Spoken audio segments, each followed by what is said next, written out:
The harsh winter of 1878 showed no mercy to anyone caught in its grip across the Wyoming Territory. But for Sarah Blackwood and her two young daughters, the season carried a particularly cruel sentence. Abandoned by their community after her husband's death, they faced certain death as supplies dwindled in their isolated cabin. Just as hope faded with the setting sun on a bitter December evening, an unexpected figure appeared on the horizon, standing bare, a Cheyenne chief whose decision that night would forever alter the course of their lives. This is the remarkable true story of survival, compassion, and the unlikely bond between two vastly different worlds during one of America's most tumultuous eras. Before we jump back in, tell us where you're tuning in from. And if this story touches you, make sure you're subscribed, because tomorrow I've saved something extra special for you.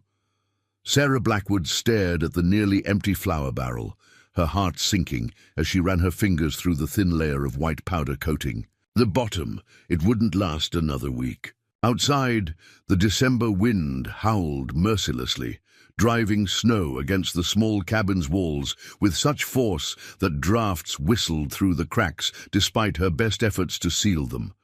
In the corner, her daughters, Emily, 8, and Charlotte, 6, huddled together beneath a threadbare quilt, their faces pale and drawn from weeks of increasingly meager meals. "Mama, when is Pa coming back?" Charlotte asked, her small voice somehow carrying above the wind's wail. Sarah swallowed hard, the familiar ache rising in her throat.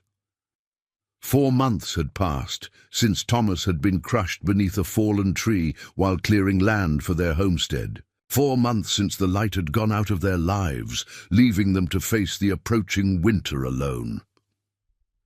"Pa's not coming back, Lottie," Emily answered before Sarah could find her voice. At 8 years old, Emily already carried the premature wisdom of a child who had seen too much hardship. The Blackwood family had arrived in Wyoming Territory just over a year ago, drawn by the promise of land and a fresh start. Thomas Blackwood had been a skilled carpenter back in Pennsylvania, but the economic downturn following the Panic of '73 had left them, like so many others, desperate for a new beginning. The small settlement of Riverdale had seemed promising, a community of about 30 families carving civilization from the wilderness, with dreams of someday becoming a proper town. Sarah had never wanted to make the journey west. She'd been raised in Philadelphia, accustomed to the comforts of city life. But Thomas had painted such a vivid picture of the opportunities awaiting them that she'd eventually relented, packing up their belongings and their young daughters for the arduous journey. The first few months had been challenging but hopeful. Thomas had built their cabin with the same meticulous care he brought to all his woodworking, promising to add more rooms as the years passed. Their neighbors had been welcoming enough, though interactions were limited by the distances between homesteads. Then Thomas died, and everything changed. At first, the community had rallied around them. Reverend Miller had organized the funeral, and several families had brought food and offered condolences. But as weeks passed, the visits became less frequent. Sarah had attempted to maintain connections, making the long walk to town for Sunday services with the girls, trying to engage with the other women afterward. But something had shifted in how people regarded them. "It's just not proper," she'd overheard Mrs. Donnelly saying to another woman after church one Sunday.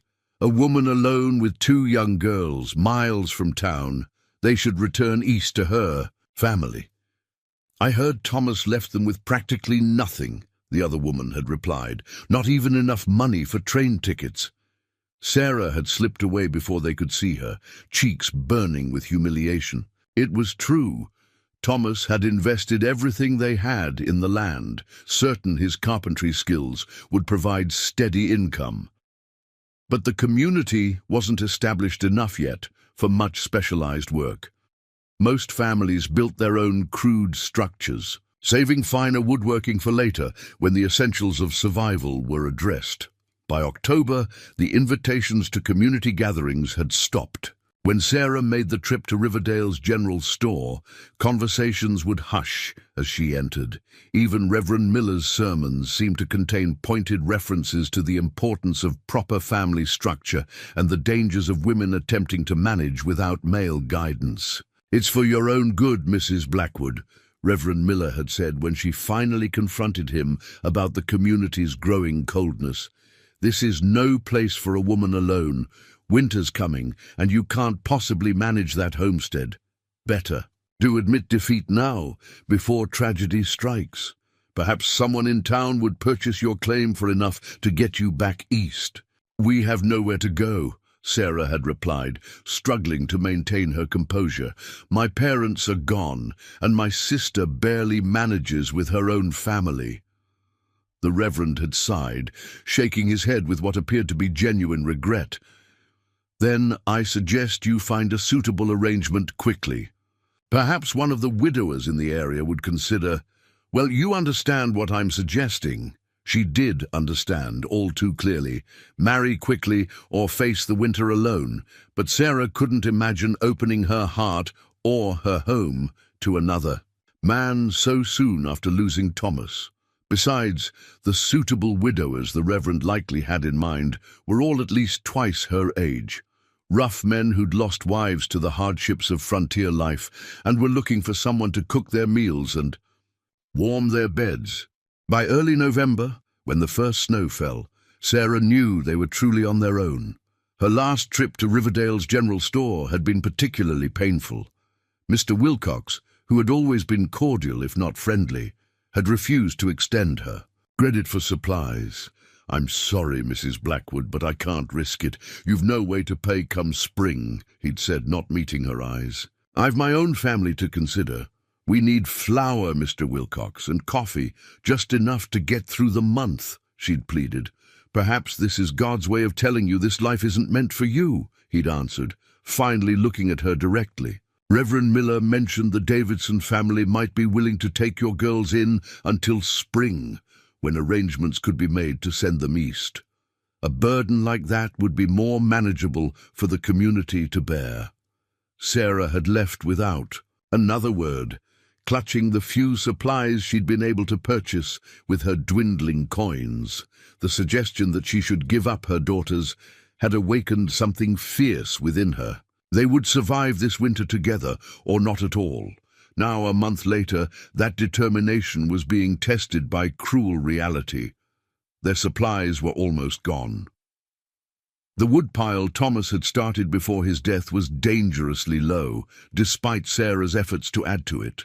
Her hands were raw from the axe, but she lacked her husband's strength and skill. Each log took her 4 times as long to split, and the results were uneven chunks that burned too quickly. "I'm hungry, Mama," Charlotte said, breaking into Sarah's. "Thoughts?"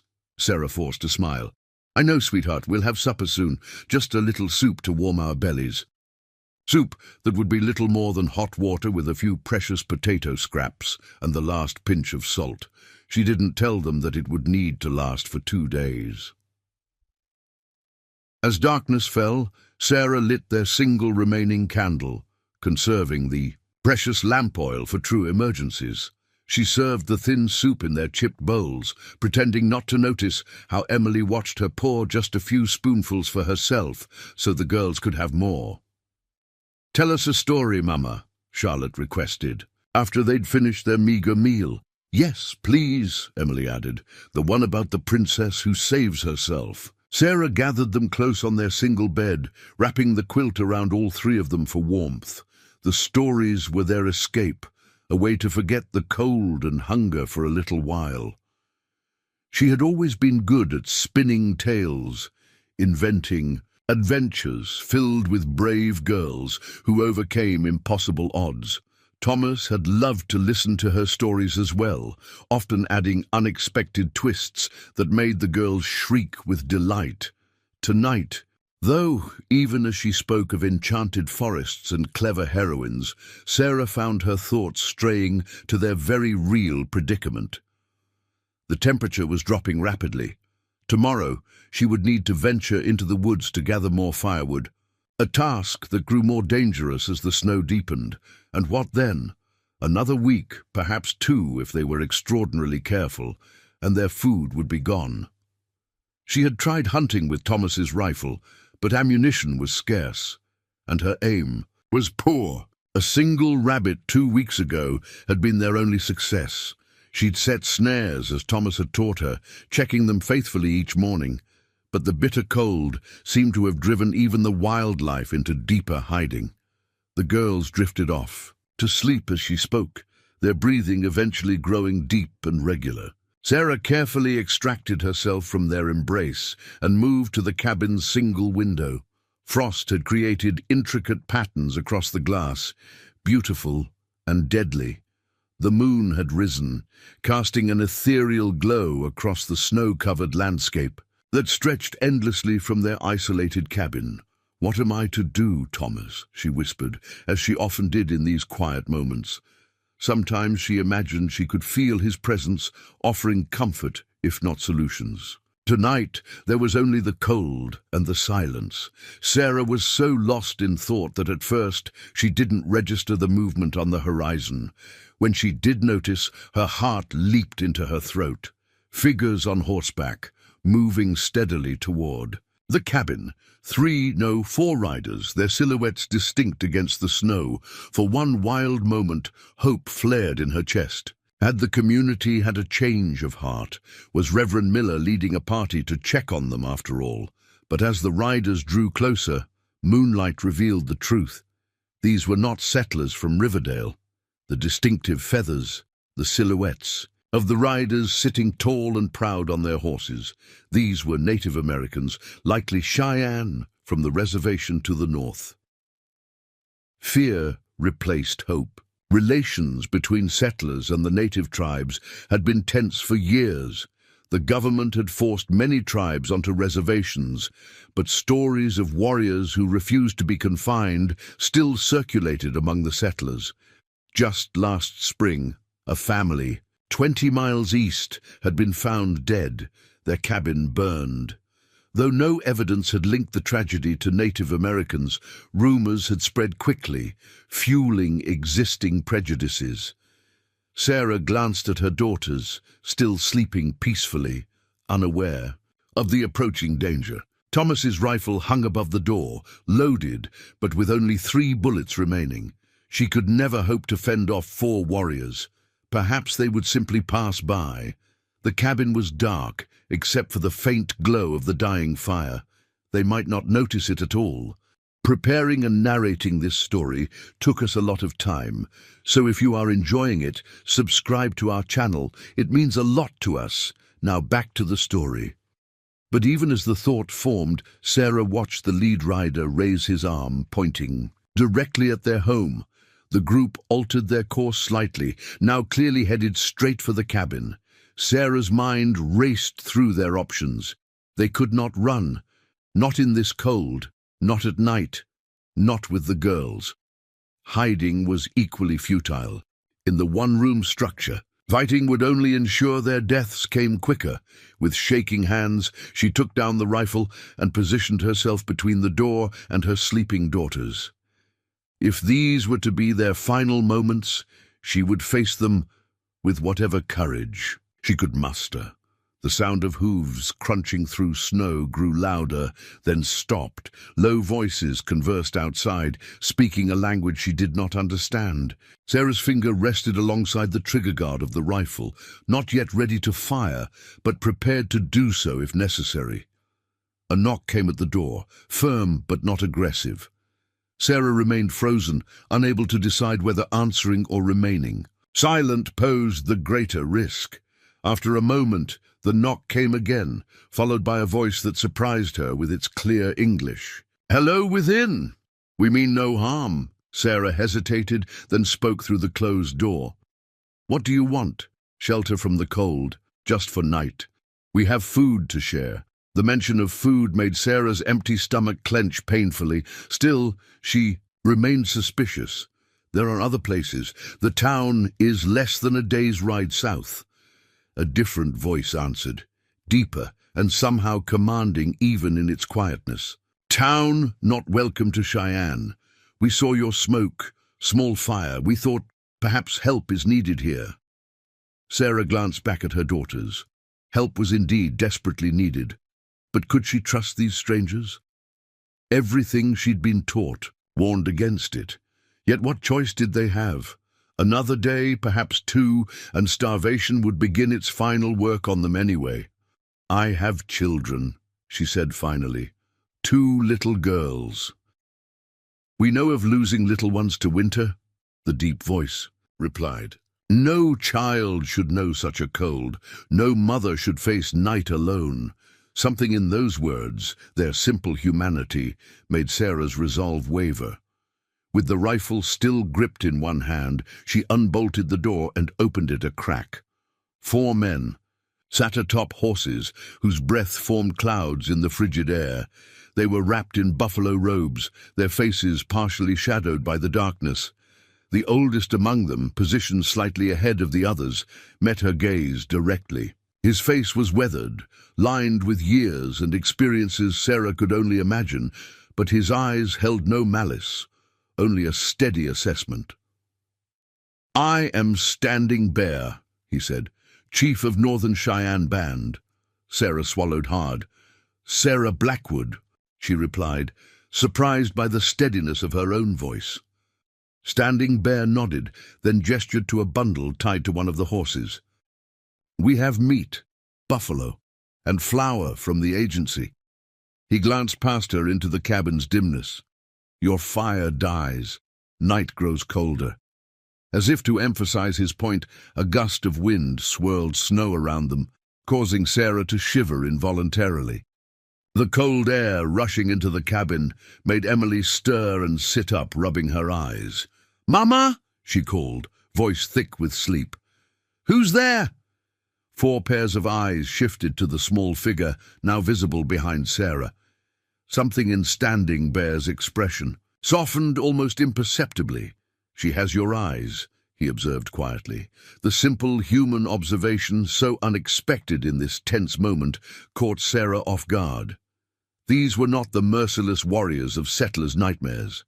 They were men, far from home on a bitter night, who had stopped at the sight of a dying fire. Sarah made her decision, stepping back and opening the door wider. "You may come in," she said, "but I keep the rifle close." Standing, Bear dismounted, with a dignity that belied his age, then spoke rapidly to his companions in their native tongue. 2 of the younger men began unloading parcels from the horses, while the third led the animals to the lean-to Thomas had built for their long-gone milk cow. As Standing Bear crossed the threshold, bringing with him the sense of wood smoke, leather, and the open plains, Sarah felt a strange certainty that this unexpected encounter would change everything. For better or worse remained to be seen, but in that moment, as Charlotte awoke and clutched fearfully at her sister, Sarah knew that the isolation that had threatened to kill them had been broken at last. Inside the cabin, the atmosphere shifted, as the Cheyenne men efficiently set about improving their shared shelter for the night. Standing Bear spoke quietly to his companions, and within minutes the dying embers in the fireplace had been coaxed back to life with skilled hands, adding precisely the right amount of kindling. The youngest warrior, whom Standing Bear introduced as Swift Fox, brought in several large pieces of firewood from their own supplies, stacking them neatly beside the hearth. "Your wood is too small," Swift Fox commented, glancing at Sarah's uneven chunks. "Burns fast, gives little heat." There was no judgment in his observation, merely a statement of fact, but Sarah felt her cheeks warm with embarrassment nonetheless. "My husband was better with the axe," she admitted. Standing Bear nodded. "Tomorrow we will show you a better way." The third warrior, Grey Wolf, unwrapped a bundle containing strips of dried buffalo meat, while the fourth, Running Elk, Standing Bear's son, produced a small sack of cornmeal and another of dried berries. The sight of such abundance after weeks of near starvation made Sarah lightheaded. Emily and Charlotte remained huddled together on the bed, watching the strangers with wide, uncertain eyes. When Grey Wolf approached them, holding out strips of the dried meat, Charlotte shrank back, but Emily, ever the braver of the two, cautiously accepted the offering. "Thank you," she said formally, remembering her manners despite her fear. Grey Wolf nodded solemnly. "Good for strength," he said, the English words coming slowly but clearly. Sarah watched as Emily took a small bite, then, unable to contain her hunger, quickly devoured the rest. Charlotte, seeing her sister's reaction, hesitantly reached for a piece as well. Soon, both girls were eating with unconcealed enthusiasm.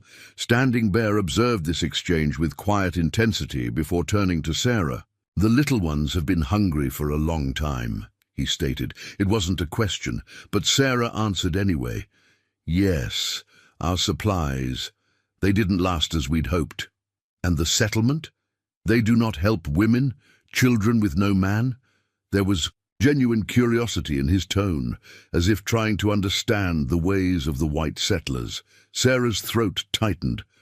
"They believe we should leave, return east, or find a new husband," Standing Bear finished for her, surprising her with his perception. "This is way of your people." "Some," Sarah admitted. "Not all, but here, yes." Standing Bear considered this, then gestured toward Running Elk, who was already preparing a cooking pot. "We make stew, better than dried meat for children. You have been strong, Sarah Blackwood. Now you also must eat." The use of her full name, spoken with such dignity, stirred something in Sarah.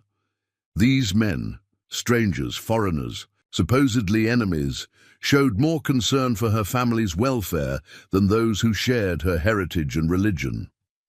As water heated over the rejuvenated fire, Running Elk added pieces of buffalo meat, some dried vegetables from their provisions, and a handful of the cornmeal to thicken the broth. The rich aroma soon filled the small cabin, making Sarah's mouth water. She couldn't remember the last time they'd had a meal containing actual meat. While the stew simmered, Swift Fox and Grey Wolf set about improving the cabin's defenses against the cold. They located the worst of the drafts and, using materials from their own packs, sealed cracks that Sarah had been unable to reach or fix. Standing Bear, meanwhile, examined Thomas's woodpile with a critical eye. "Your man began good work," he observed, "but much wood is still needed for winter." "I've tried," Sarah said, the admission of failure bitter on her tongue. "But it's hard. Going, and women's hands not made for settler acts," Standing Bear interrupted, not unkindly. "Different tools needed, or different methods." He glanced at the darkened window. "Tomorrow we will solve this problem." By the time the stew was ready, the cabin had grown noticeably warmer.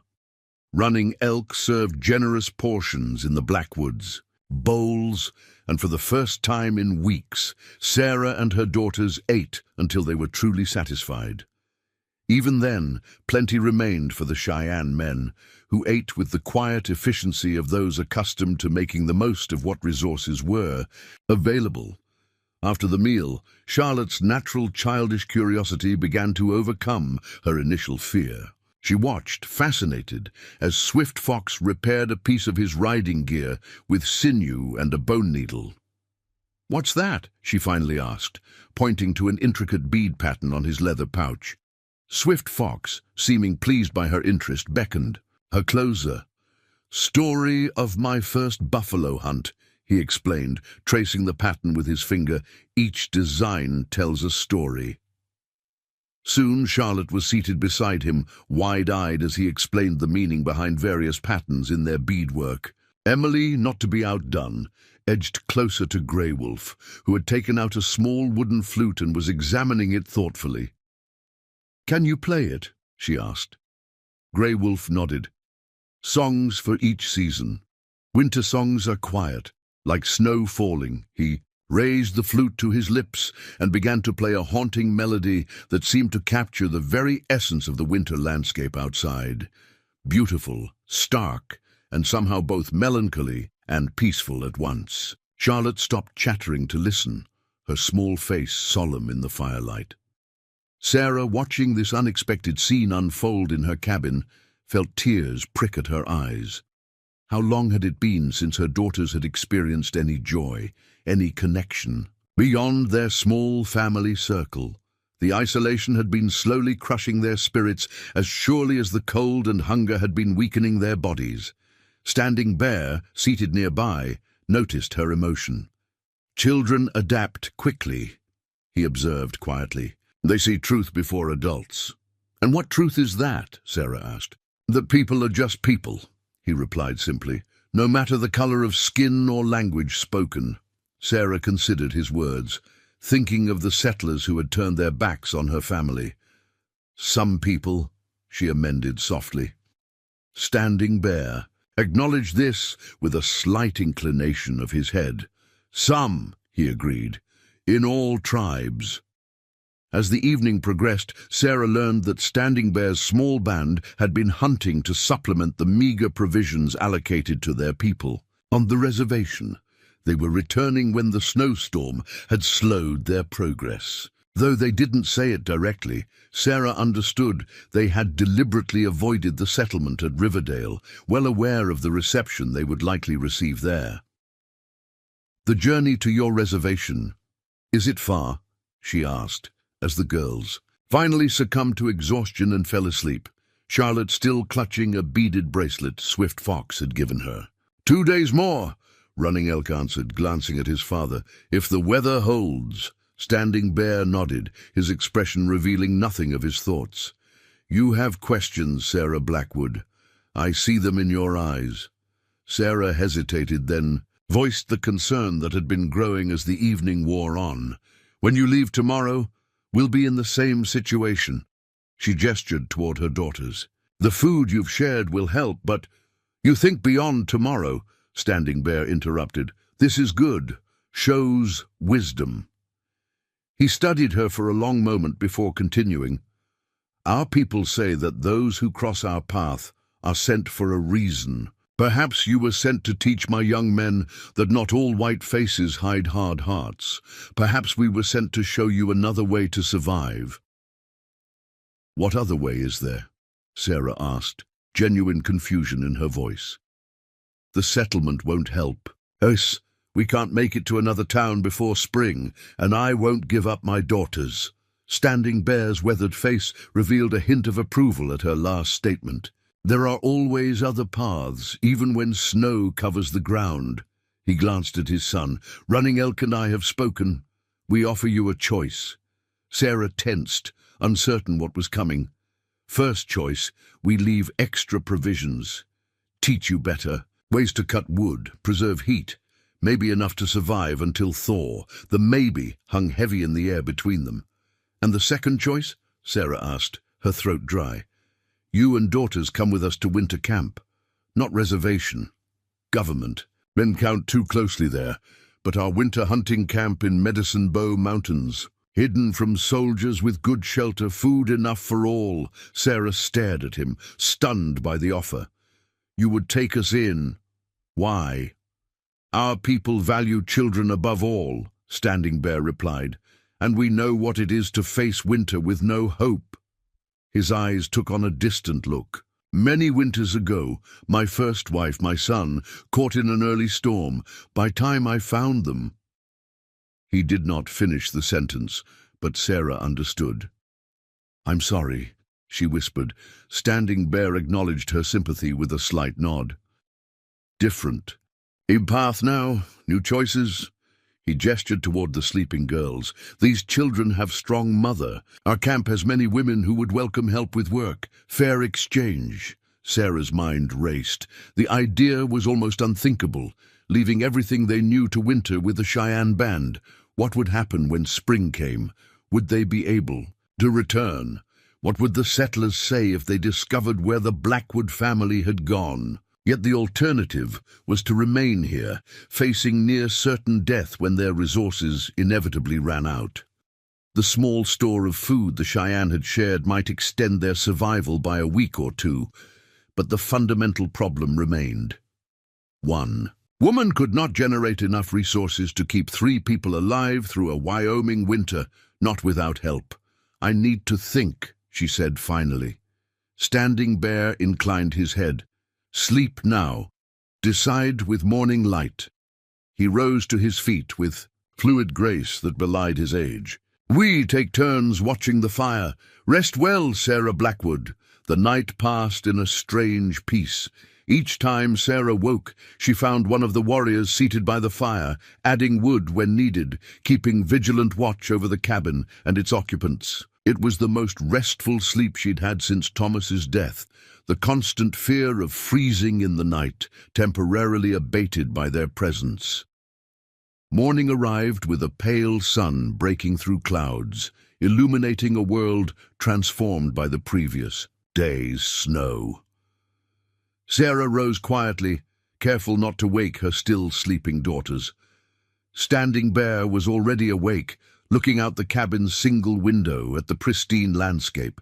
Storm has passed, he observed as she approached. Good day for travel. Sarah nodded, the weight of decision heavy upon her. If we were to go with you, she began carefully, would we be prisoners? Standing Bear turned to regard her with surprise. Prisoners, no. Guest friends under protection of my family, and in spring would we be free to return. You ask if you would be captives, Standing Bear said, understanding her deeper concern. No, Sarah Blackwood. Your people have taken enough from mine. We do not take what is not freely given. His expression grew solemn. But know this, if you return in spring, questions will come. Your settlement may not welcome you after wintering with Cheyenne. Sarah had already considered this. They don't welcome us now, she said simply.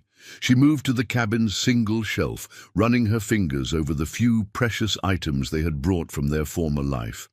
A family Bible, Thomas's pocket watch, a daguerreotype of their wedding day. Everything else of value had been sold or traded for necessities long ago.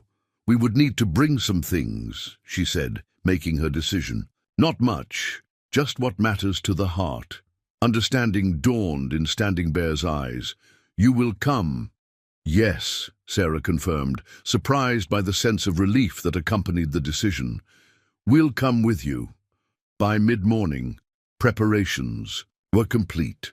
The valuable items had been carefully packed. Everything else was either left behind or distributed among the warriors' horses. Grey Wolf had fashioned a small travois for additional supplies and to provide a place for the girls to rest during the journey.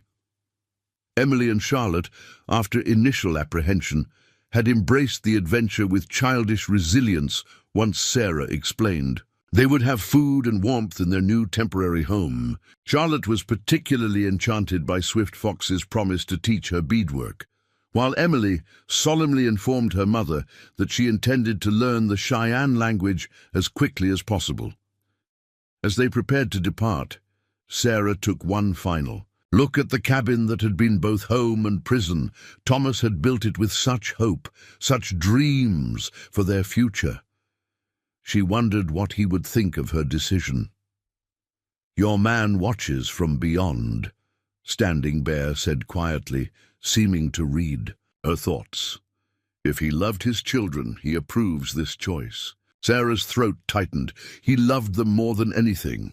Then he guides our path today. Standing Bear mounted his horse with practiced ease despite his years. Come, Sarah Blackwood. New story begins. With Running Elk's help, Sarah and the girls were settled, Sarah on her own horse, and the girls comfortable on the travois attached to Swift Fox's mount. As they moved away from the cabin, following a route that deliberately avoided Riverdale, Sarah felt a complex mixture of emotions. Grief for what was left behind, fear of the unknown ahead, but predominantly, for the first time in months, a tentative hope. The journey to the Cheyenne winter camp took 3 days, longer than anticipated due to the needs of the young girls and the careful route chosen to avoid detection. They traveled through breathtaking landscapes of snow-covered hills and sheltered valleys, resting in natural caves or beneath quickly constructed lean-tos when night fell. Despite the cold, The Cheyenne warriors ensured they never went hungry or suffered from exposure, sharing their knowledge of winter survival freely. By the second day, Charlotte had overcome her shyness completely, chattering constantly to Swift, Fox, and attempting to repeat Cheyenne words with a child's fearless mispronunciation. Emily remained more reserved, watching everything with keen observation, particularly how running elk tracked game and identified edible plants even beneath the snow. On the afternoon of the third day, they crested a ridge to reveal a sheltered valley below, nestled against the base of a steep cliff face that blocked the worst of the northern winds. A collection of hide lodges, teepees, Standing Bear called them, formed a rough circle. Smoke rose from several of them, indicating warmth within. Beyond, the camp, a small herd of horses grazed on areas where the Cheyenne had cleared snow to reveal winter grass. "Our winter camp," Standing Bear announced with quiet pride, "hidden from agency counters. Here, traditions continue." Sarah felt the girl's excitement as well as her own apprehension. How would the Cheyenne community receive them? Would they be viewed as intruders, unwelcome reminders of the people who had taken so much from them? As they descended into the valley, figures emerged from the lodges, women, children, and a few elderly men. Their expressions registered shock at the sight of white faces among their returning hunters, but Standing Bear raised his hand in a gesture that seemed to reassure them.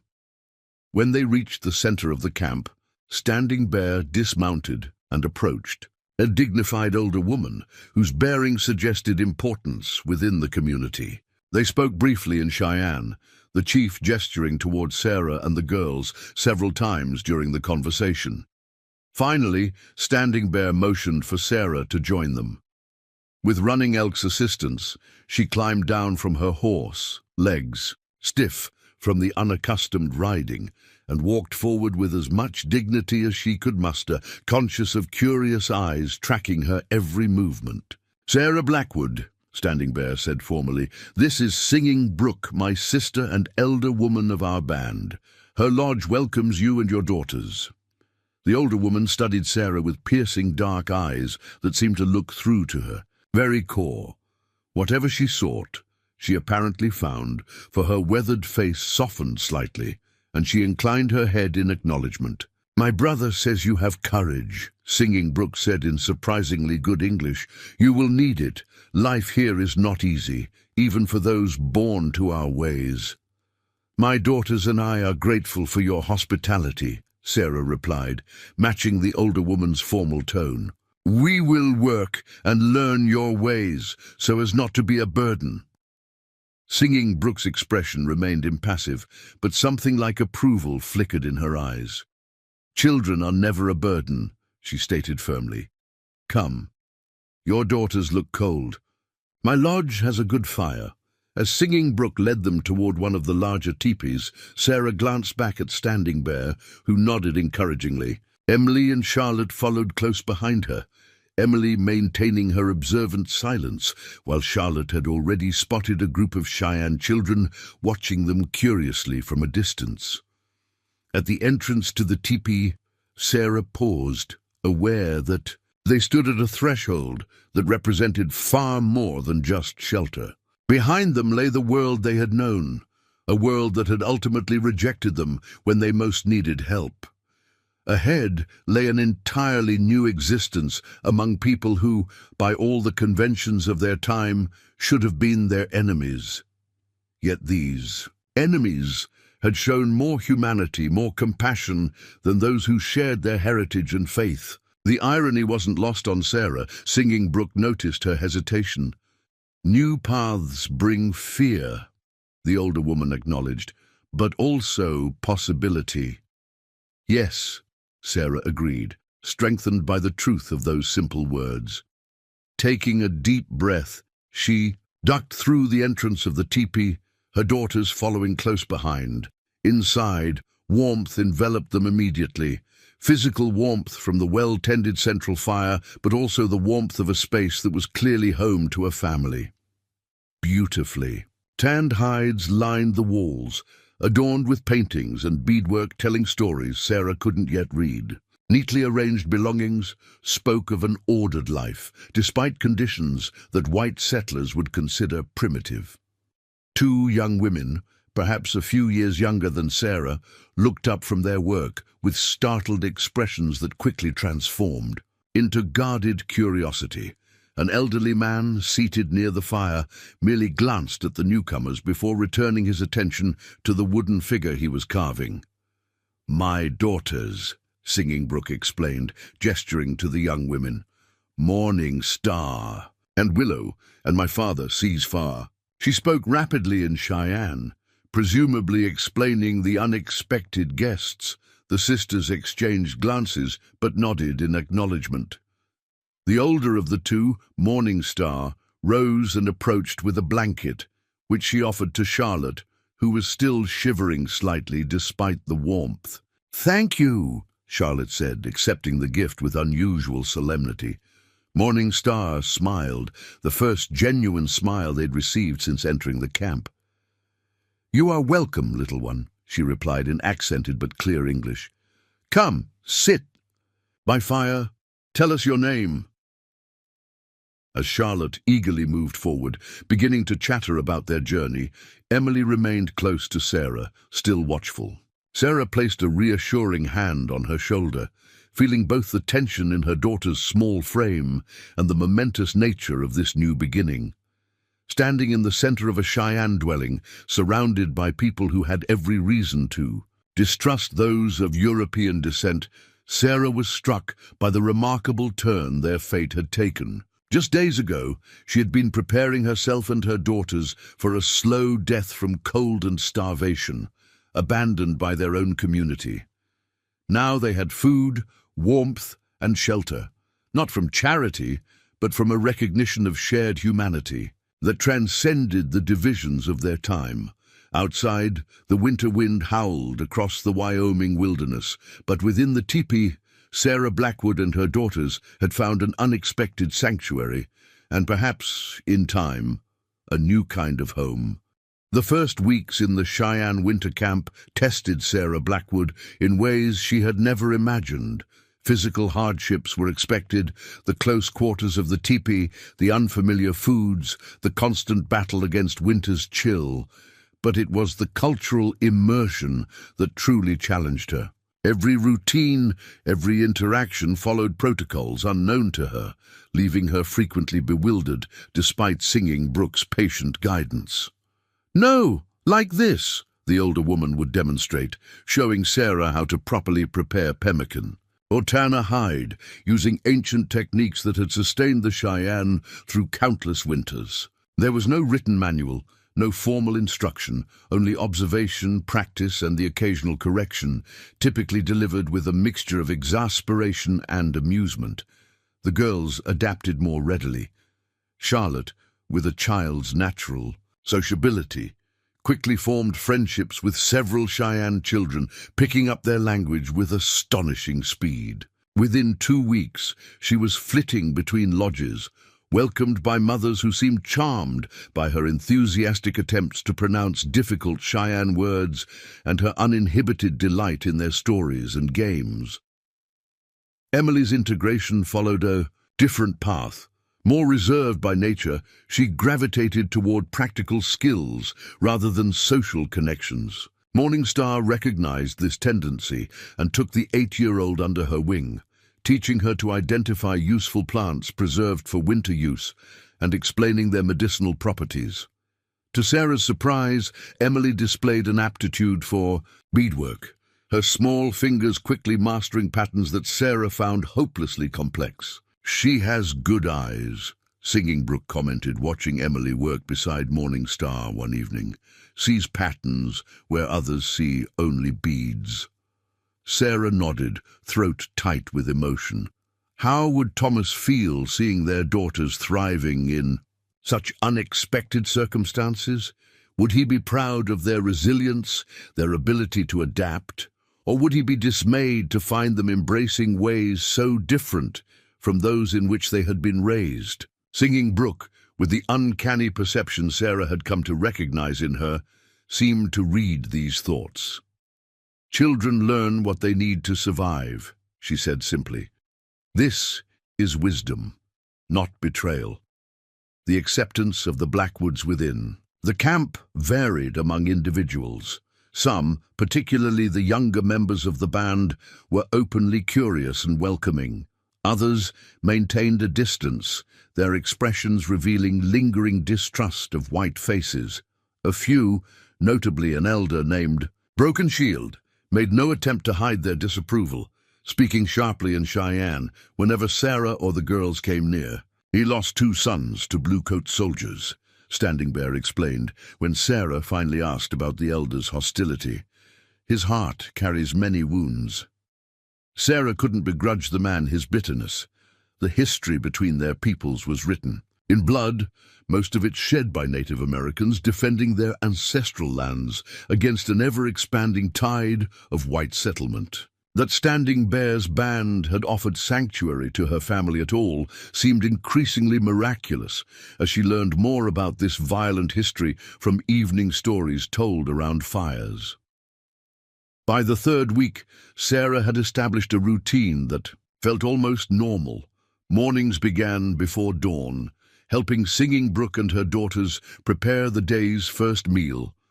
Food preparation in the Cheyenne tradition was far more communal than Sarah was accustomed to, with women sharing tasks and resources according to availability rather than individual ownership. This cooperative approach ensured that no one went hungry, even during the leanest weeks of winter. After the morning meal, Sarah typically joined the women in their daily work, processing hides, sewing clothing, preparing foods for storage, or fashioning tools and utensils. The labor was physically demanding but purposeful, each task directly contributing to the community's survival. Unlike the often isolated work of frontier homesteading, here there was constant conversation, laughter, storytelling, and singing to accompany their hands.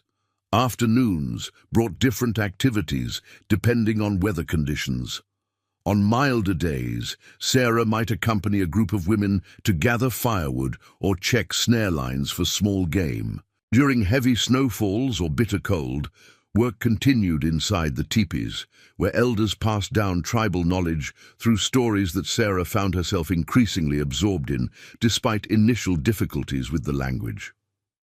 Evenings were devoted to communal gatherings, with several families often coming together in the larger lodges. Here the elders shared tribal histories, warriors recounted hunting expeditions, and everyone participated in songs that Sarah gradually began to recognize, if not fully understand.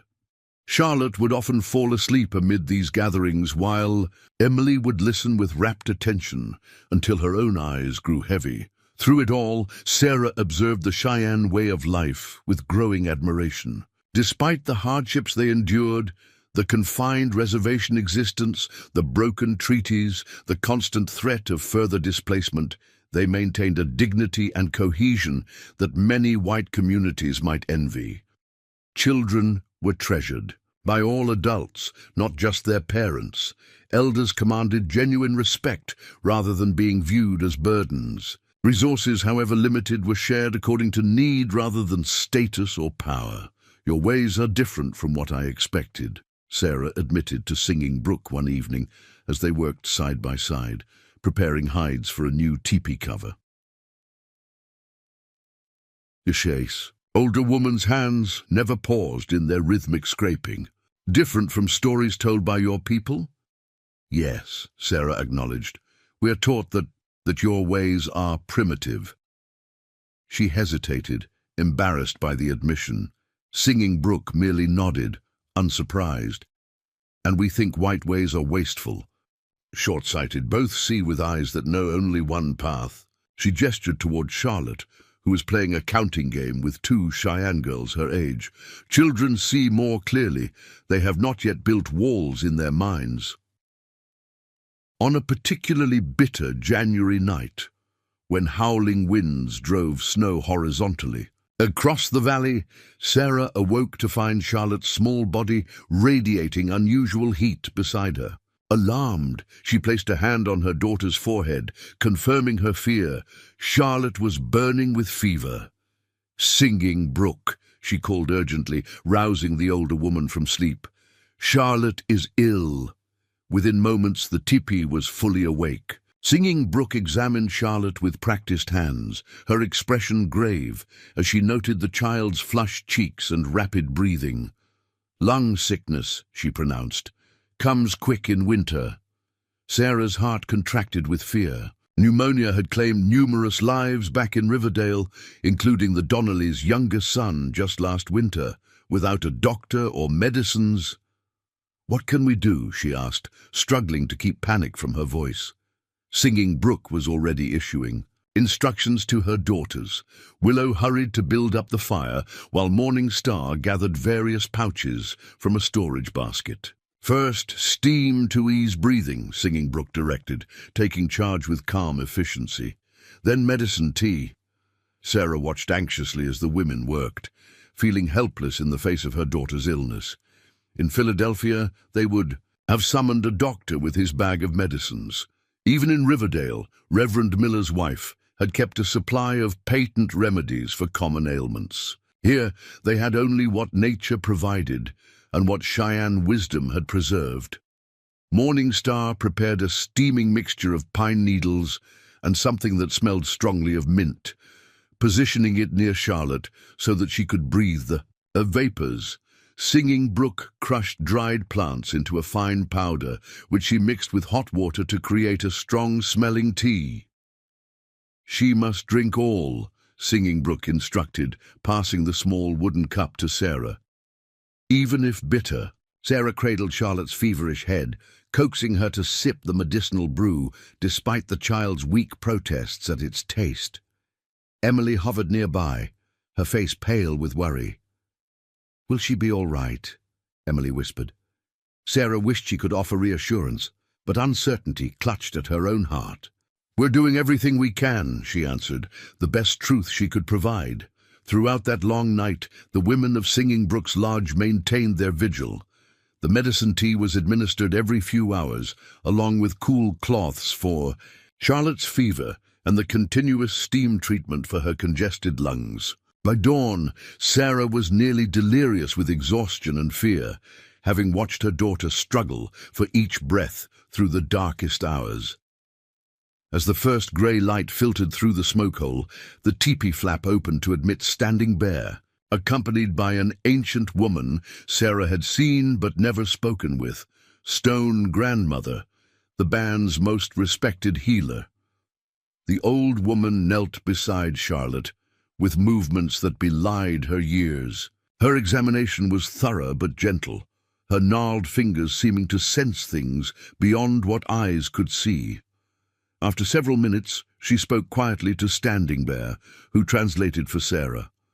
"She says the lung sickness has a tight grip, but your daughter's spirit fights strongly." He hesitated, then added, "Stone Grandmother will perform a healing ceremony, special medicine." Sarah nodded immediately. Anything that might help.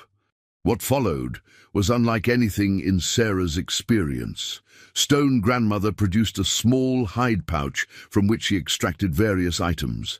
An eagle feather, several small stones, dried plant material that she burned in a small clay bowl, creating sweet-smelling smoke. She sang in a voice that seemed to emerge from the earth itself, low and resonant, despite her age. The ceremony continued for most of the morning, with Stone Grandmother occasionally pausing to prepare more medicine tea, different from singing. Brook's earlier remedy. By midday, something remarkable had occurred. Charlotte's breathing had eased noticeably, and her fever, while still present, had diminished. "Good signs," Standing Bear confirmed, observing the change. Stone Grandmothers. Medicine is powerful. Sarah, overcome with relief and gratitude, found herself weeping quietly. "Please thank her," she managed through her tears. "Tell her I don't know how to repay such kindness." Standing Bear conveyed her words, and the ancient healer responded. With a lengthy statement that made the chief smile slightly, she says, "No payment is needed for helping the child, but if you wish to honor her, learn her medicine ways. Your people's illnesses come to our people. Good to have a healer who understands both worlds." The offer stunned Sarah. That stone grandmother, who had surely witnessed countless atrocities committed by white settlers against her people, would be willing to share sacred knowledge with an outsider, seemed almost impossible to believe. "Why? Would she teach me?" Sarah asked. Standing Bear considered before answering. "She has a vision of time beyond ours, says bridges must be built between worlds, or both will fall." He gestured toward Charlotte, whose color was improving by the hour. "Your daughter's life, first plank in that bridge." Charlotte's recovery, though gradual, was steady. Within 3 days, she was sitting up asking for food, and by the week's end, her natural ebullience had returned, albeit somewhat subdued by lingering weakness. Throughout her convalescence, Stone Grandmother visited daily, bringing medicine teas and performing briefer versions of the healing ceremony that had marked the turning point in her illness.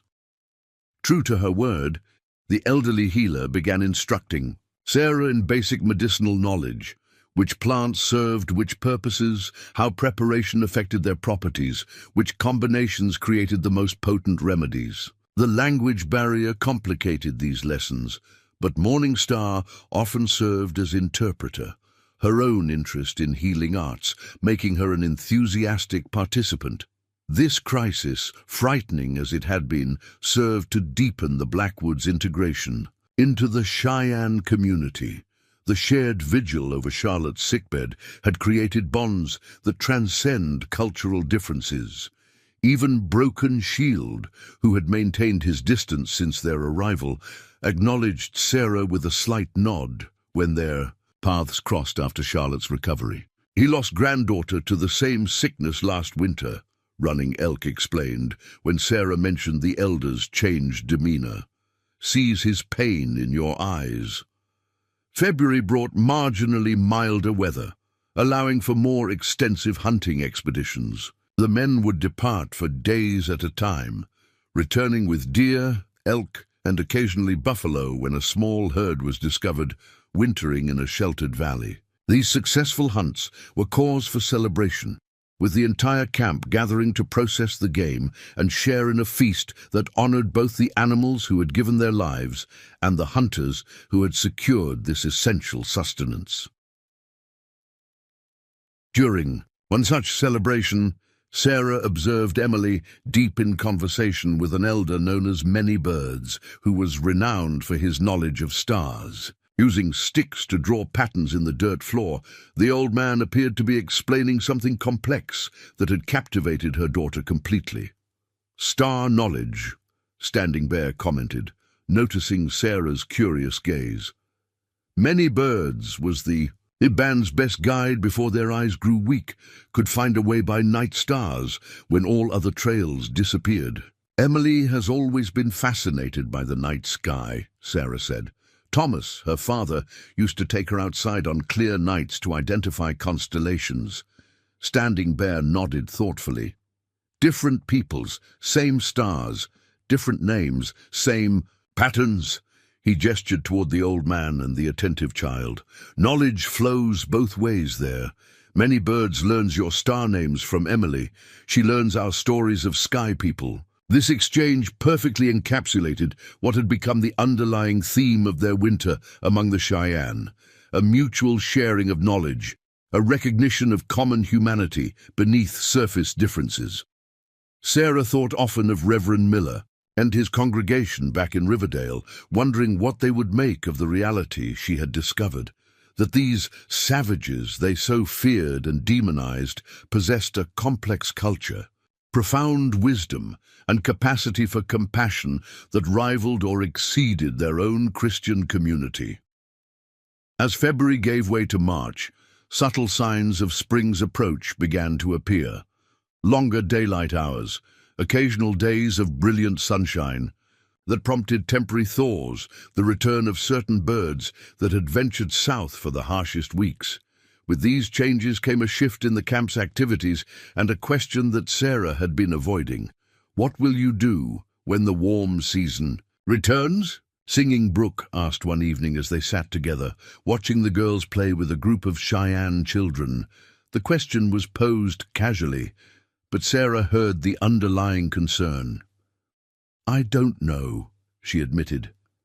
The practical answer seemed obvious: return to their homestead, attempt to re-establish themselves before winter came again. But the thought filled her with dread rather than anticipation. We can't stay here forever. Why not? The directness of Singing Brook's question caught Sarah off guard. Your people have already done so much, she began. We can't continue to— You work hard, Singing Brook interrupted. Girls learn our ways, share their knowledge, not a burden. She hesitated, then added more softly, become like family. The words pierced straight to Sarah's heart. It was true. Over these months, the boundaries between us and them had blurred beyond recognition. Charlotte now dreamed in the Cheyenne language as often as English.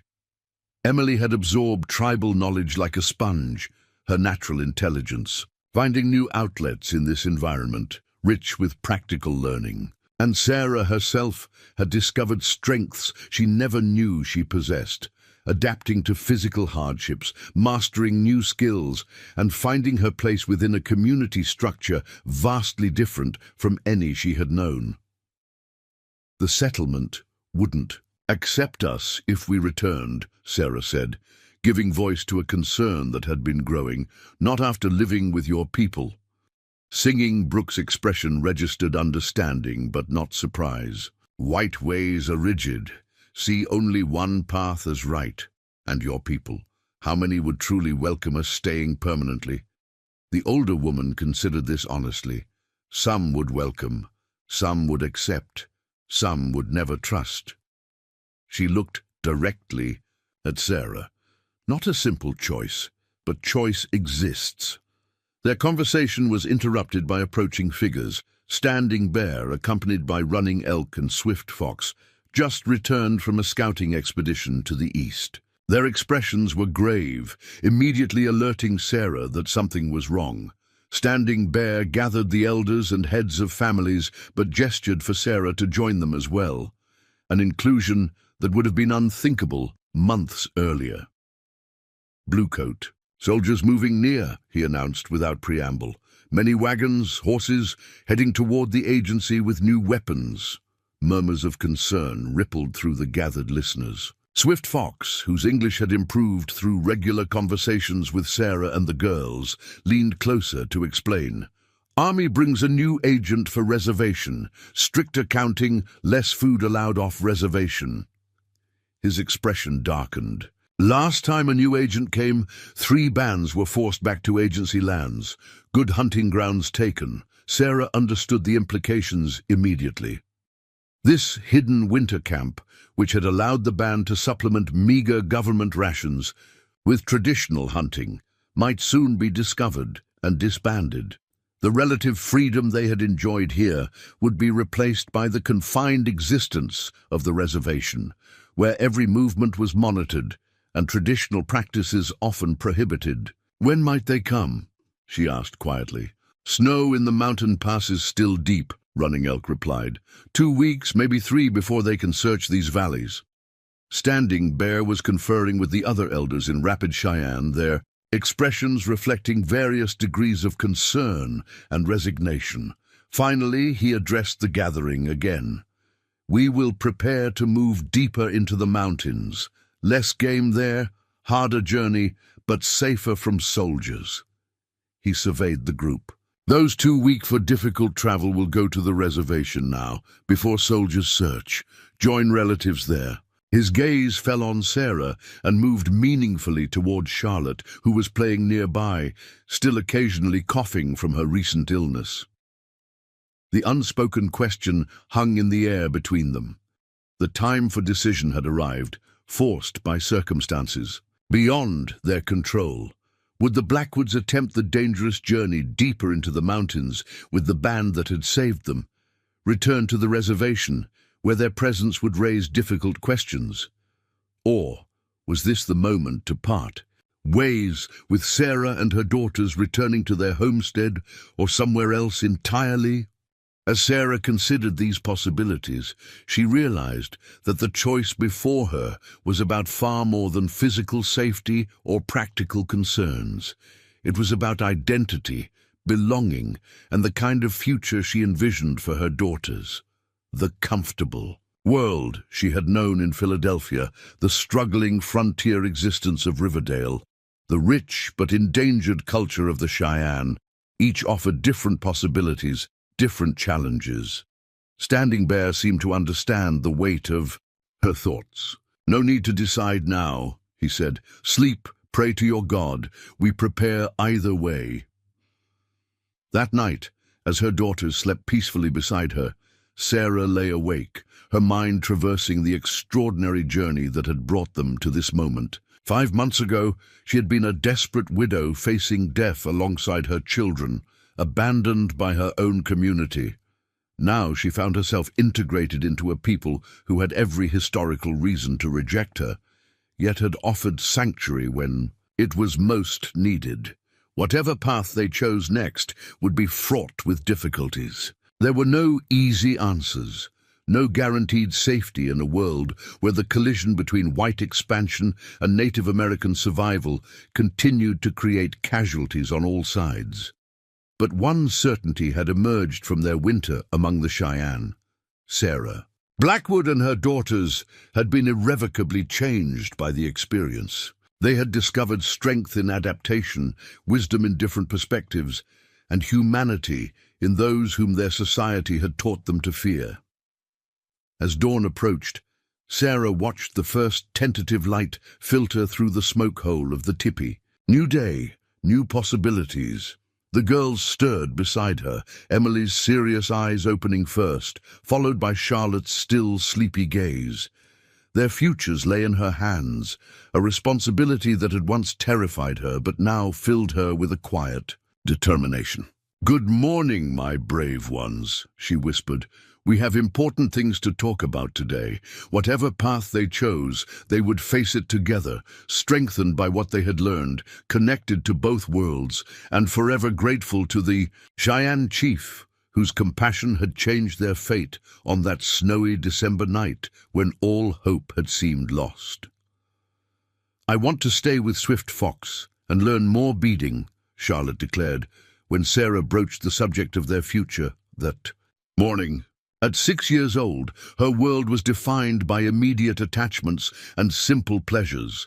The friends she had made, the skills she was acquiring, the security of daily rhythms that now felt entirely natural. Emily, more contemplative, took longer to answer. "If we go back to the cabin, will we be alone again?" she finally asked, the question revealing her deeper understanding of their situation. "Yes," Sarah admitted. "At least at first. The people in Riverdale might not welcome us." Emily nodded solemnly. "Then I think we should stay with the Cheyenne. I'm learning things here that I couldn't learn from books. Many Bird says I have a gift for reading the stars." Sarah studied her daughters' faces, searching for signs of uncertainty or confusion. Instead, she found clear-eyed conviction, particularly in Emily. In just a few months, her 8-year-old had developed a maturity beyond her years, absorbing the Cheyenne perspectives on life's essentials: community, respect for nature, the interweaving of practical skills with spiritual awareness. However, the decision wasn't as simple as their preferences. "The situation is complicated," Sarah explained gently. "Standing Bear's band is moving deeper into the mountains to avoid the soldiers. It will be a difficult journey, and life might be even harder there with less food and harsher conditions. But we'd be together," Emily pointed out with a child's unerring focus on the essential.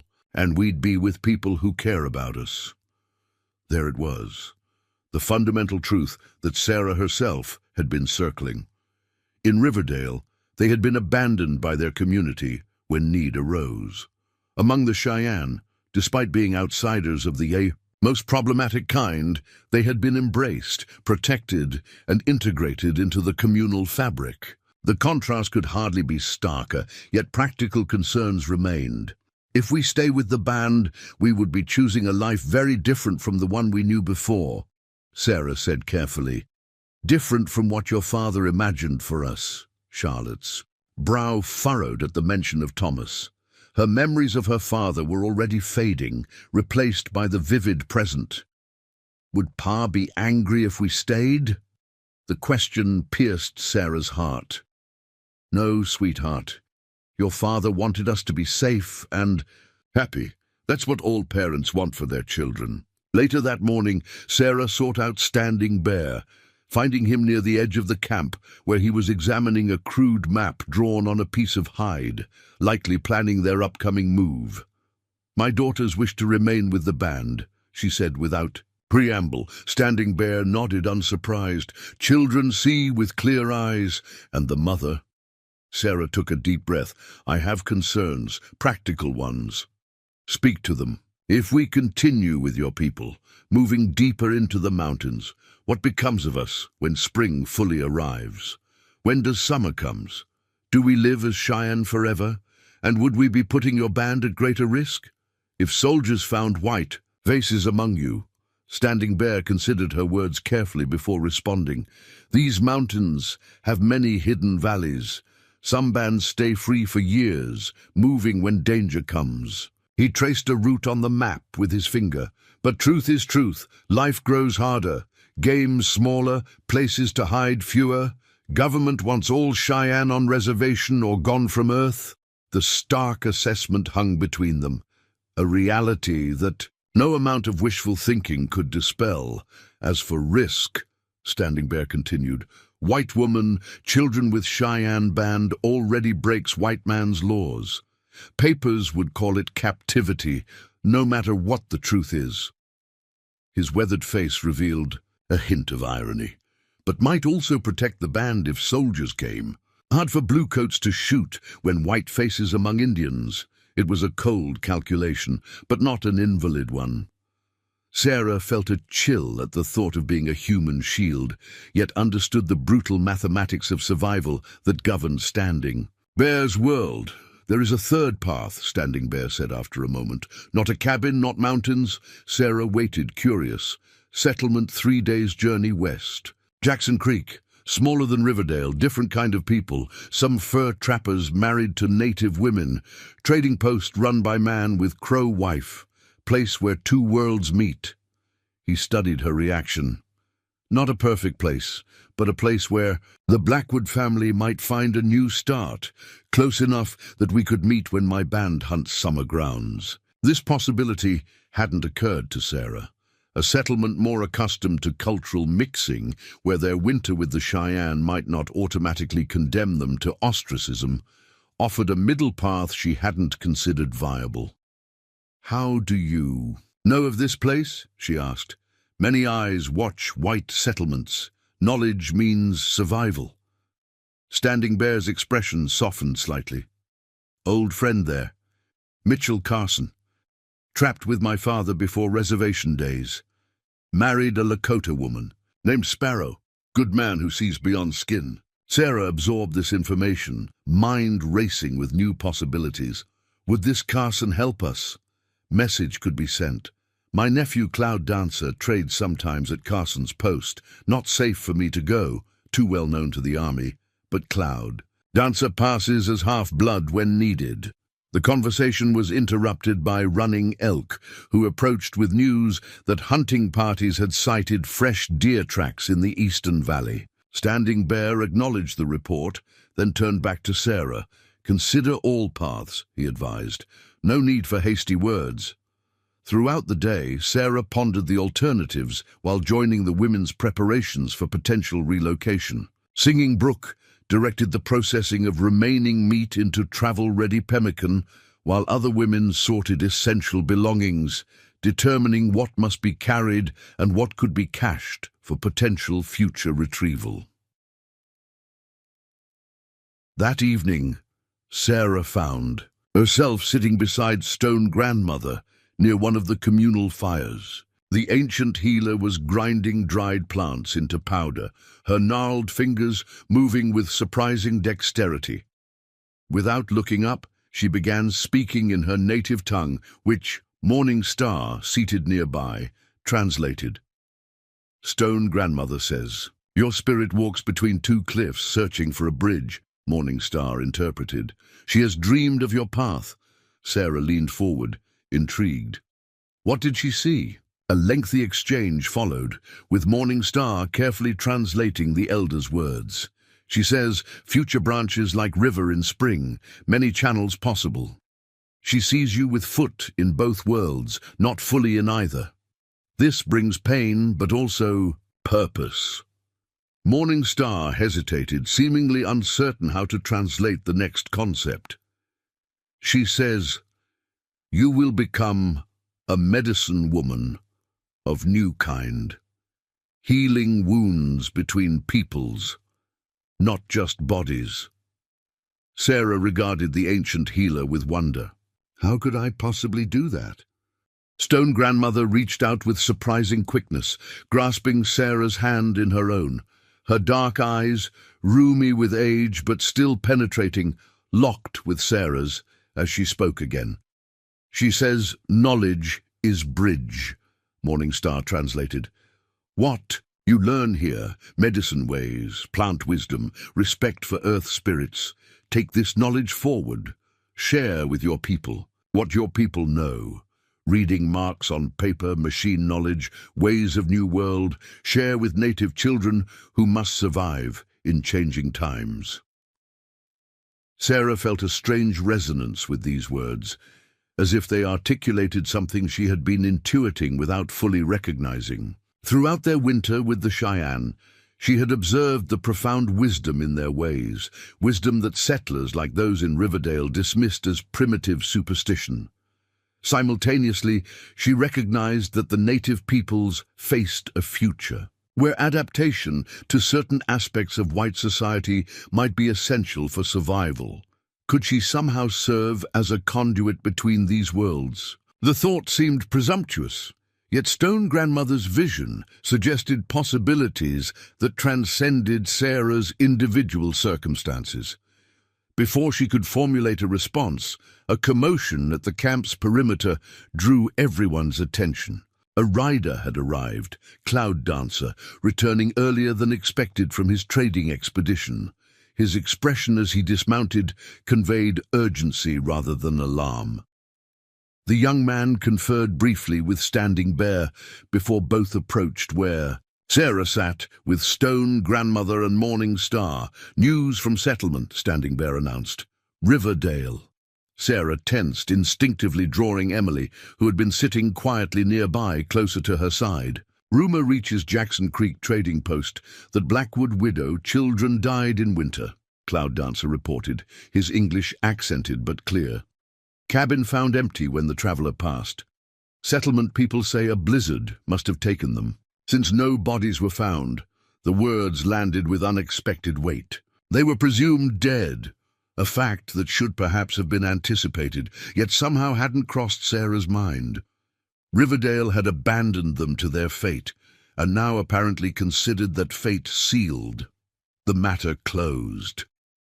"They're not even looking for us," Sarah murmured, a complex mixture of emotions washing through her, indignation at being so easily dismissed, yet also a strange sense of liberation. If the settlement believed them dead, there would be no search, no awkward explanations required for their absence.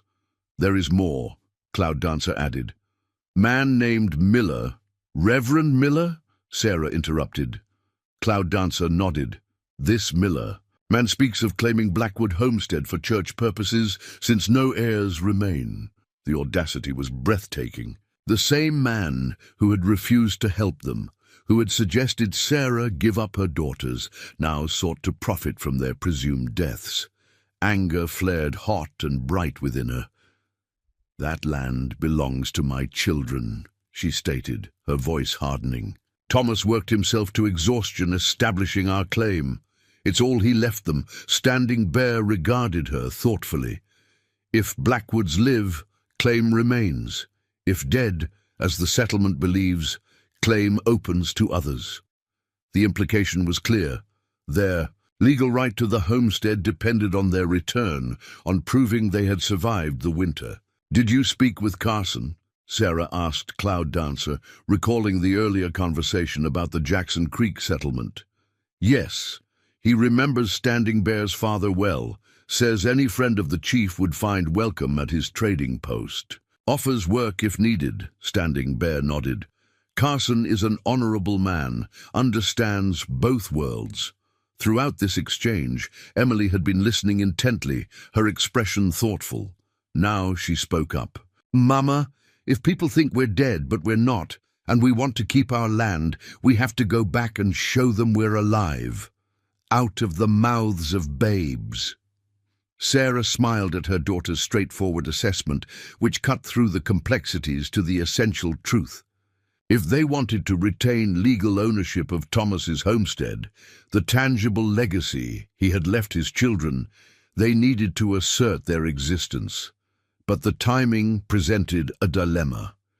With soldiers reportedly moving into the region and the Cheyenne band preparing to relocate deeper into the mountains, returning to Riverdale now might mean permanent separation from the people who had saved them. "There is a way," Standing Bear said, seeming to read her thoughts. "Not to stay in Riverdale, but to show you live, claim what is yours, then leave before questions become too difficult." He glanced at Cloud Dancer. "My nephew could guide you. Quick journey, 3 days, perhaps. Show yourselves to enough witnesses that the claim remains strong. Then travel to Jackson Creek before soldiers fully mobilize." It was a practical solution, though not without risks. The journey would be challenging, especially for Charlotte, still recovering from her illness. And facing the Riverdale community, however briefly, would require confronting those who had left them to die, a prospect that filled Sarah with both dread and defiance.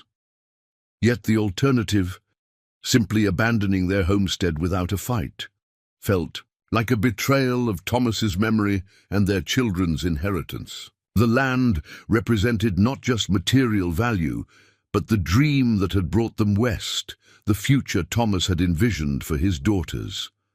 "I need to think," Sarah said, echoing Standing Bear's earlier advice to her, "and pray about this." Chief inclined his head in acknowledgement. "Wisdom comes in quiet moments." He gestured toward the gathering darkness. "Night brings counsel." That night, as her daughters slept, Sarah stepped outside the teepee, needing solitude to order her thoughts. The night was clear, the stars brilliant in their multitudes against the black canvas of the sky. Emily had recently told her the Cheyenne, a name for the Milky Way, the backbone of the night, a poetic description that seemed perfectly apt as she gazed upward. "What would you advise, Thomas?" she whispered to the star-filled sky. "Our path has taken such unexpected turns." No answer came, of course, yet the act of articulating the question helped clarify her thoughts. Thomas had been a practical man, not given to philosophical ruminations, but fierce in his protection of his family. He would want his daughters to have their birthright, the land he had claimed for them, but not at the cost of their safety or happiness. By morning, Sarah had reached her decision. After sharing it with her daughters, who received it with solemn agreement, she sought out Standing Bear. "We will go to Riverdale," she announced. "Reclaim our property legally, gather what personal items remain, then continue to Jackson Creek, to build a new life. If your nephew is still willing to guide us, we would be grateful for his help." Standing Bear nodded, approval evident in his expression. "Cloud Dancer will prepare. Best to leave soon, before the band moves deeper into mountains. While paths remain familiar, there's something else," Sarah continued. "If there are Cheyenne children who need to learn white ways to survive in the changing world, I would teach them. Reading, writing, numbers, skills that might help them navigate what's coming." The chief's weathered face revealed surprise, followed by thoughtful consideration. Many parents keep children from white schools. Government teachers beat native tongue from young mouths, cut hair, forbid sacred ways. It wouldn't be like that, Sarah promised. They would learn what's useful without sacrificing who they are, just as my daughters have learned Cheyenne ways while remaining themselves. Standing, Bear studied her for a long moment. Stone grandmothers. Vision perhaps seems truly, he finally said. Bridge between worlds has many planks. Over the next 2 days, preparations accelerated. Cloud Dancer worked with Sarah to plan their route, identifying water sources and potential sheltering places along the way. Singing Brook and her daughters helped prepare appropriate traveling supplies, while Stone Grandmother created a medicine bundle for Charlotte, whose health remained a concern for the journey ahead. On the morning of departure, the entire band gathered to bid farewell to the Blackwood family. Despite their initial status as outsiders, they had become part of the community, and their leaving, even with plans for future contact, marked a significant transition for all involved. Charlotte moved from person to person, collecting small tokens and tearful embraces. Swift Fox presented her with a specially made beaded bracelet, extracting a promise that she would continue practicing the patterns he had taught her. Emily, more reserved but equally affected, stood close to many birds, absorbing his final lessons about navigating by stars and reading weather signs from cloud formations. When Sarah approached Singing Brook to say goodbye, the older woman pressed a beautifully tanned hide into her hands. Winter Story, she explained, indicating the painted symbols covering the surface. Your time with Cheyenne, so daughters remember when they grow old. Sarah traced the images with her fingers, stylized depictions of a cabin in snow, approaching riders, a child's illness and healing, communal hunts and celebrations. Their entire extraordinary journey preserved in the Cheyenne pictorial tradition. We will never forget, Sarah promised, embracing the woman who had become a second mother to her. And we will return to visit when your band comes to summer hunting grounds. Stone Grandmother approached next, her ancient face solemn, as she presented Sarah with a small medicine pouch containing various herbs and powders, each carefully wrapped and labeled in both Cheyenne symbols and English translations that Morning Star had helped prepare. For healing body and spirit, the old woman said through Morning Star's translation. Use with knowledge, teach with wisdom. Standing Bear was the last to bid them farewell. To Sarah's surprise, he presented her with a document, a crude but legally recognizable bill of sale written on paper acquired from the agency, documenting her purchase of 2 horses from him. For questions that will come, he explained, how a widow with children acquired horses, better to have answers ready. The thoughtfulness of this precaution, anticipating the suspicions and challenges they would face, touched Sarah deeply. Standing Bear had considered not just their physical journey, but the narrative they would need to navigate the social terrain ahead. How can I ever thank you? Sarah asked, emotion constricting her throat. You saved our lives that night. Everything since all of this. She gestured to encompass the camp, the people, the experiences that had transformed them. It all began with your decision to stop at our cabin. Standing Bear regarded her steadily. Long ago, the Cheyenne prophet had vision, said time would come when our people must learn to walk in 2 worlds or vanish from Earth. Perhaps saving your family prepares the path for that journey. He placed a hand briefly on each girl's head in blessing. These children carry both worlds now. Their path creates new trail where others may follow. With these words resonating in their hearts, the Blackwoods mounted their horses, Sarah on the girls sharing the second, and joined Cloud Dancer at the camp's edge. As they rode away, Sarah looked back once to see the entire community still watching, Standing Bear's tall figure distinct among them, his hand raised in farewell. The journey to Riverdale took 3 days. As predicted, Cloud Dancer proved an excellent guide, selecting a route that balanced speed with safety and ensuring they avoided any patrols or settler traffic that might raise difficult questions before they were ready to present themselves. On the morning of the fourth day, they crested the final ridge to see Riverdale spread below them, a modest collection of buildings that somehow seemed smaller and less impressive than Sarah remembered. Their own cabin was visible in the distance, sitting abandoned on its plot of land, the woodpile depleted, but the structure itself apparently intact. Cloud Dancer halted, indicating he would go no further. Too dangerous for a Cheyenne man near. The settlement, he explained, will wait here for 2 days. If you do not return by the second sunset, we'll assume you stay in Riverdale or found another path to Jackson Creek. Sarah nodded, understanding his caution. Thank you for bringing us safely this far. Standing Bear considers Blackwoods as family now. Cloud Dancer replied simply. Family helps family. With a deep breath, Sarah turned toward Emily and Charlotte, who regarded the settlement with mixed expressions of apprehension and determination. Remember what we discussed, she told them. We thank people for their concern about our welfare, but explain that after Thomas's death, we sought shelter with distant relatives when supplies ran low. We've returned briefly to secure our property before joining those relatives permanently. No details about the Cheyenne unless absolutely necessary. Both girls nodded solemnly, the simplified story already rehearsed multiple times during their journey. Ready? Sarah asked, receiving determined nods in response. Then let's reclaim what belongs to us and begin our new chapter. As they urged their horses forward toward Riverdale, Sarah felt a strange sense of completion. They were returning, yes, but not as the same people who had left. Their winter with the Cheyenne had forever altered their perspectives, their capabilities, and their understanding of community.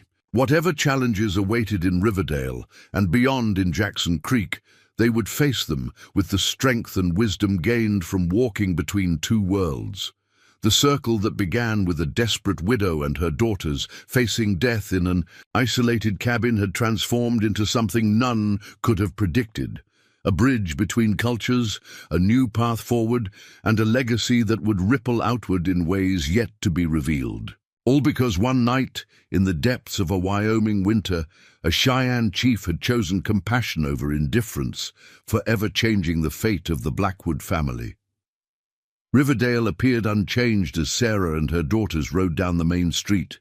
Yet everything felt different. The general store, the small church, the scattered houses all seemed diminished somehow, as if Sarah were viewing them through the wrong end of a telescope. After months of living according to the rhythms of nature and community in the Cheyenne camp, the rigid grid of the settlement struck her as oddly artificial. Their appearance created an immediate sensation. A woman loading supplies into a wagon outside the general store spotted them first, her mouth falling open in shock before she hurried inside, presumably to spread the news. Within minutes, faces appeared in windows and doorways, expressions ranging from disbelief to suspicion to what appeared to be genuine relief. Sarah kept her back straight and her gaze forward, fighting the urge to turn around and flee back to Cloud Dancer's waiting position on the ridge. She had rehearsed this moment countless times in her mind, yet the reality of being the center of such intense scrutiny tested her resolve. "Mama, they're staring," Charlotte whispered, pressing closer to Emily on their shared mount. "Let them stare," Sarah replied quietly. "Remember who you are." As they approached the general store, Mr. Wilcox emerged, followed by several other townspeople, including Mrs. Donnelly and, inevitably, Reverend Miller. The Reverend stepped forward, his expression a carefully composed mask of pastoral concern that didn't quite reach his eyes. "Mrs. Blackwood," he said, his tone suggesting he was addressing an apparition. "We had feared the worst. Where have you been all these months?"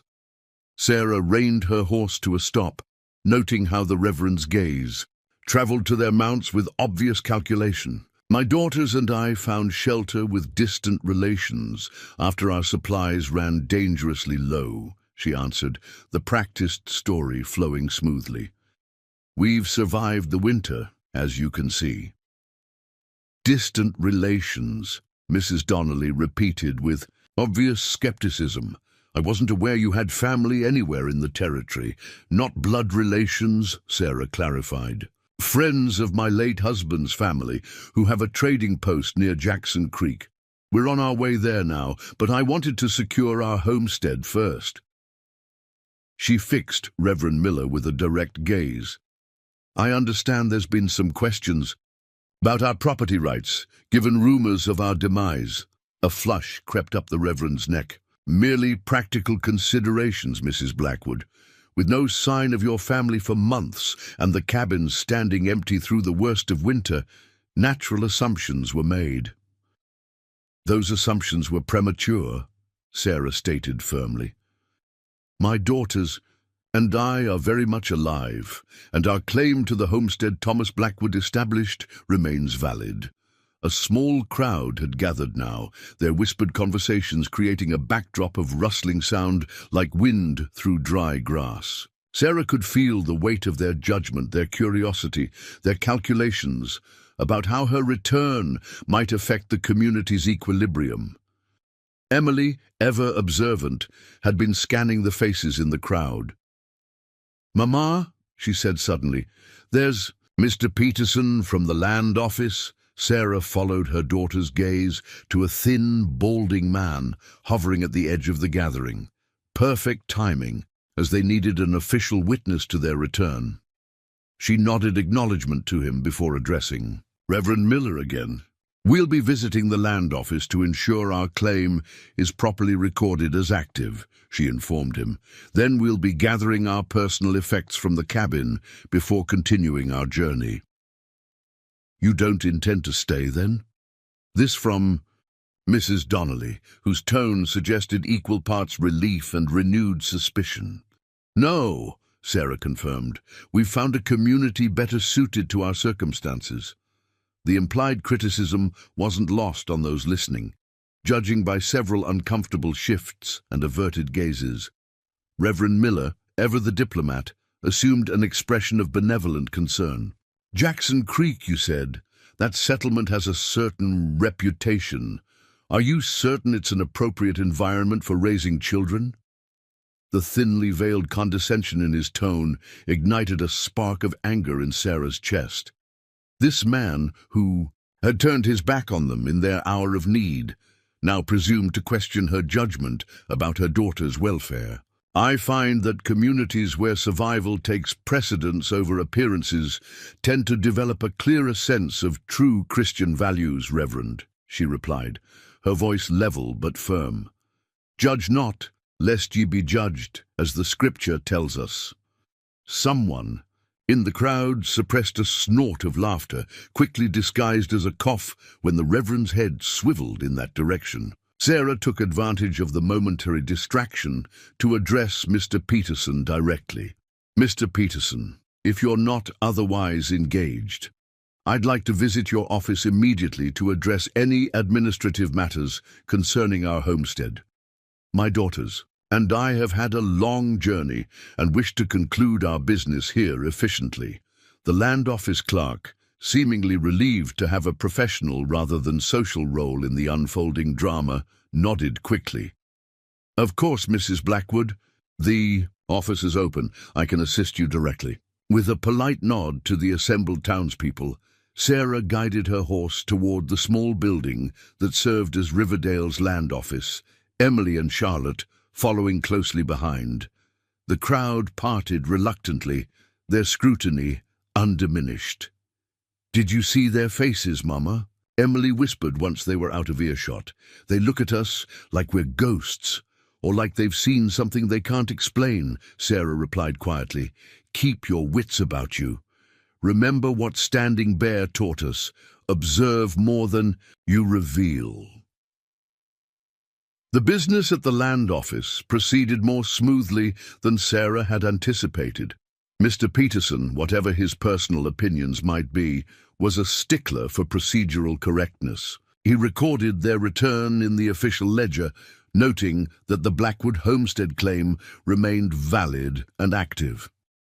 He seemed particularly relieved that Sarah had no intention of filing complaints about premature attempts to reassign her property, which might have created paperwork complications. "Legally speaking, Mrs. Blackwood, your position is entirely sound," he assured her, stamping the relevant documents with evident satisfaction. "You've returned well within the abandonment period and with clear intention to maintain your claim. We intend to retain ownership while staying primarily with our relations near Jackson Creek," Sarah explained. "Is there any legal impediment to such an arrangement?" "None whatsoever," Peterson confirmed. "Many claim holders maintain multiple residences. The law requires only periodic occupancy and continued improvement of the homestead. If you visit seasonally and make ongoing enhancements to the property, your claim remains secure." This was precisely what Sarah had hoped to hear. The plan formed in her mind, developed during long discussions with Standing Bear and Singing Brook, involved creating a place where both her daughters and select Cheyenne youth could learn from both cultures. The homestead, situated far enough from Riverdale to avoid constant scrutiny but still legally protected, might serve that purpose eventually. With the legal matters addressed, Sarah and the girls rode directly to their cabin, avoiding further interaction with the townspeople. The small structure stood exactly as they had left it months ago, though wind-blown snow had created drifts against the northern wall and small animals had clearly investigated the interior, judging by the tracks visible around the doorway. Inside, a fine layer of dust covered everything. The sparse furnishings, the table Thomas had crafted, the single bed they had shared, the shelf containing their few books, appeared untouched, creating an eerie tableau of interrupted lives. Sarah moved through the space with a curious sense of emotional distance, as if viewing a diorama of someone else's existence. "It feels smaller," Charlotte observed, running a finger along the windowsill where frost had once created such beautiful patterns. "And colder," Emily added, though the spring air had warmed the interior reasonably well. "Not like the teepees." Sarah understood what her daughter meant. The cabin lacked the particular warmth that came from continuous human presence, from shared stories and communal activities that had characterized their life among the Cheyenne. This had been a shelter, not truly a home. They worked efficiently, gathering the items they had determined worth keeping: Thomas's woodworking tools, the family Bible, cherished books, the few pieces of jewelry Sarah had managed not to sell, and small mementos of their life before coming west. Everything fit into 2 modest bundles, easily transportable on horseback. As Sarah secured the cabin door for departure, a movement down the trail caught her attention. A wagon was approaching, driven by a figure she eventually recognized as Mr. Wilcox from the general store. Beside him sat his wife, her posture suggesting reluctance. "Stay close," Sarah instructed her daughters quietly as the wagon drew near. Wilcox pulled his team to a halt a respectful distance away, raising a hand in awkward greeting. "Mrs. Blackwood," he called. "Might we have a word?" Sarah nodded cautiously, maintaining her position near the cabin door, one hand resting protectively on Charlotte's shoulder. The storekeeper climbed down from the wagon with surprising agility for his bulk and approached, stopping several paces away when he noted Sarah's wary expression. His wife remained seated, her gaze fixed determinedly on her lap. "My wife and I," Wilcox began, then cleared his throat uncomfortably. "That is to say, we brought some supplies for your journey." He gestured toward the wagon where several packages were visible. "Flour, coffee, salt pork. Some preserves, Mrs. Wilcox put up last fall. Nothing fancy but road provisions." Sarah regarded him steadily, saying nothing, allowing the silence to stretch until the man fidgeted visibly. "It's not charity," he added hastily. Consider the settlement of your husbands. Last credit at the store. I've been meaning to square the books. It was a transparent fiction. Thomas had cleared his accounts meticulously before his death, but it offered a way for the storekeeper to save face while making a belated gesture of assistance. That's very thorough of you, Mr. Wilcox, Sarah finally responded, her tone neutral. I'm sure Thomas would appreciate your attention to detail. If the storekeeper detected the irony in her words, he gave no sign. Instead, he seemed relieved that she hadn't rejected the offering outright. I'll just bring them over then, he said, turning back toward the wagon. As Wilcox unloaded the supplies, his wife finally emerged from her frozen posture to approach. Sarah, her movements hesitant, almost fearful. Mrs. Blackwood, she said softly, glancing back to ensure her husband was out of earshot. I want you to know, some of us wanted to help. When you stopped coming to town, she twisted her hands in her apron. The men decided it wasn't proper to interfere, said you'd made your choice staying out here alone. Sarah felt Emily stiffen. Beside her, clearly remembering the hunger and cold they had endured, while the settlement debated the propriety of their survival. And what did you decide, Mrs. Wilcox? Sarah asked quietly. The woman's gaze dropped. I should have done something anyway, brought food out at least, or checked on the girls. Her voice dropped even lower. I've regretted it all winter. When they said you must have perished in the storm. The genuine anguish in the woman's admission softened something in Sarah's resolve. We survived, she said simply. Others showed the kindness Riverdale withheld. Mrs. Wilcox looked up sharply, a question in her eyes, but before she could voice it, her husband returned with the first load of supplies.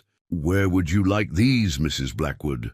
Sarah gestured toward the cabin porch. There is fine. We'll sort through them before departing. As the storekeeper arranged the packages, Mrs. Wilcox leaned closer to Sarah. There's talk in town, she whispered urgently, about your horses, their markings, about where you really spent the winter. Sarah felt a chill that had nothing to do with the spring breeze. Of course, someone would recognize the distinctive patterns on their horses' hides as Cheyenne breeding. The distant relations story might satisfy most, but those familiar with native horse stock would draw their own conclusions. People have always talked, Mrs. Wilcox, Sarah replied evenly. I've learned to concern myself more with actions than words. The woman nodded, understanding the implicit criticism, but seemingly accepting it as fair. The army's been through recently, she continued, still keeping her voice low. Looking for Cheyenne bands off the reservation. They're expected back soon, with more men. This confirmed what Standing Bear had already known, but Sarah appreciated the warning nonetheless. Thank you for telling me. With the supplies transferred, the Wilcoxes prepared to depart. As his wife climbed back into the wagon, Mr. Wilcox approached Sarah once more. One more thing, Mrs. Blackwood. If you're truly bound for Jackson Creek, he hesitated. There's been trouble on the southern route. Bandits hit a supply wagon last week. The northern trail takes longer but might be safer, especially with children. It was the first genuinely helpful piece of information they had received from Riverdale, and Sarah acknowledged it with a slight nod. We'll consider your advice, Mr. Wilcox. As the wagon pulled away, Emily looked up at her mother with questioning eyes. Are they trying to help us now because they feel guilty? Sarah watched the departing wagon thoughtfully. Guilt may be part of it, but I think seeing us alive forces them to confront what they nearly allowed to happen. Some people find that uncomfortable enough to prompt belated kindness.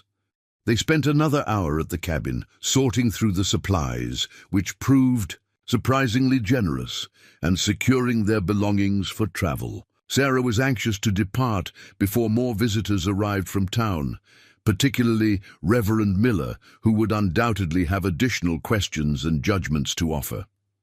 By mid-afternoon, they were back on the trail, heading toward the ridge where Cloud Dancer awaited. The Cheyenne scout emerged from his hiding place as they approached, his expression revealing relief at their timely return.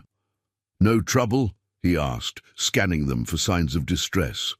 "None worth mentioning," Sarah assured him. "Our claim is secure and we have what we came for." She gestured toward their expanded provisions, courtesy of the Wilcoxes. "We even received unexpected gifts." Cloud Dancer examined the packages with interest. "Good journey food," he acknowledged. "But we take the northern trail to Jackson Creek. More sheltered, fewer white travelers." Sarah exchanged a glance with Emily, both thinking of Mr. Wilcox's warning about the southern route. Perhaps the storekeeper's advice had been genuinely helpful after all. "The northern trail sounds wisest," Sarah agreed. "How many days' journey?" 4, maybe 5, Cloud Dancer estimated. "Depends on weather, river crossings. Spring makes waters run high." They made camp that night in a sheltered gully several miles from Riverdale, far enough that no curious settlers would accidentally discover them with their Cheyenne guide. As they sat around the small fire Cloud Dancer had expertly constructed, Sarah found herself unexpectedly pensive. "You're quiet tonight, Mama," Emily observed, her perceptiveness sharp as ever. Sarah smiled at her daughter. "Just thinking about circles, sweetheart. How life sometimes brings us back to where we started, but as different people. Like us going back to the cabin today?" "Exactly like that." Sarah stroked Emily's hair, now grown longer and braided in, the Cheyenne style that Morning Star had taught her. "We returned to the same place, but we're not the same people who left it." Cloud Dancer, listening to this exchange, nodded his understanding.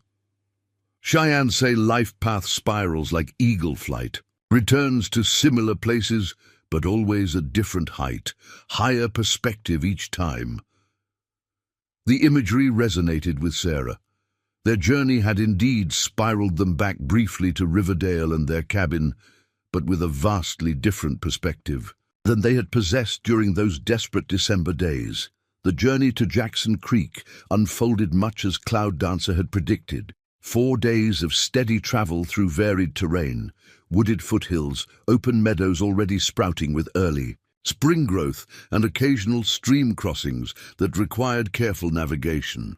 Throughout, the Cheyenne scout shared his knowledge freely, pointing out medicinal plants, teaching the girls to identify animal tracks, and selecting ideal camping spots with the practiced eye of one who had grown up reading the land as easily as Sarah read books.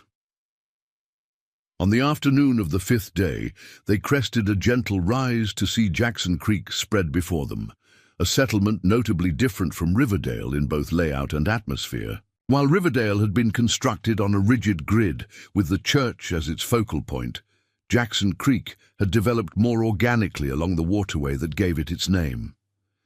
The buildings showed greater variety in design, with several structures incorporating elements of native construction methods alongside traditional settler techniques. Most strikingly, the population visible even from this distance was visibly mixed. Native women worked alongside white men in garden plots behind several homes. Children of various hues played together near the creek bank.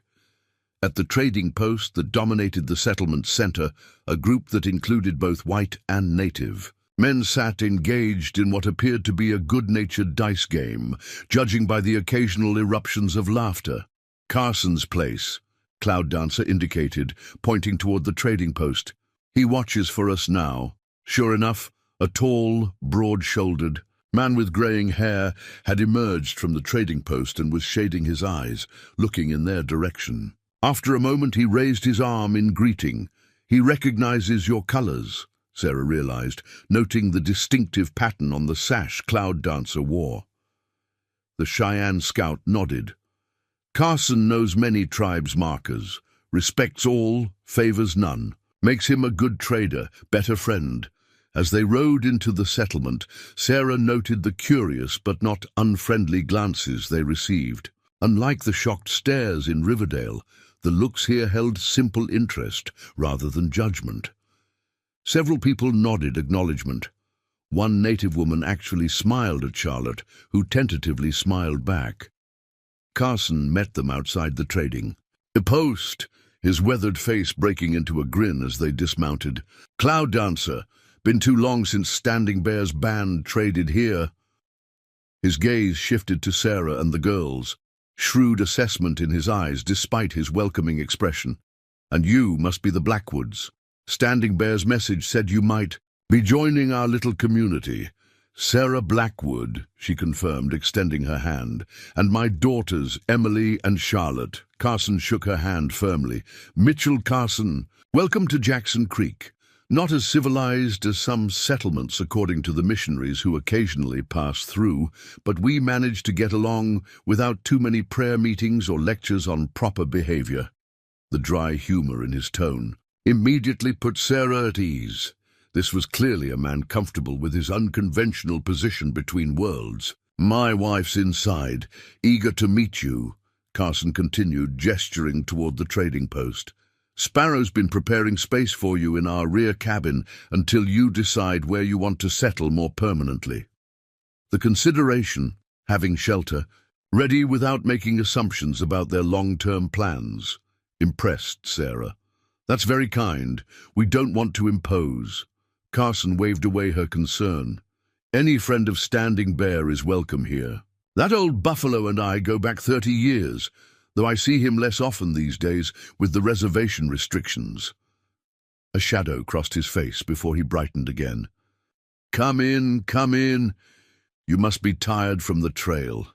Inside the trading post revealed itself as far more than a simple mercantile establishment. One section did indeed contain goods for sale, tools, fabrics, preserved foods, ammunition, and other staples, but the larger space served as a community gathering place, with several tables where people of various backgrounds sat talking, playing cards, or sharing meals.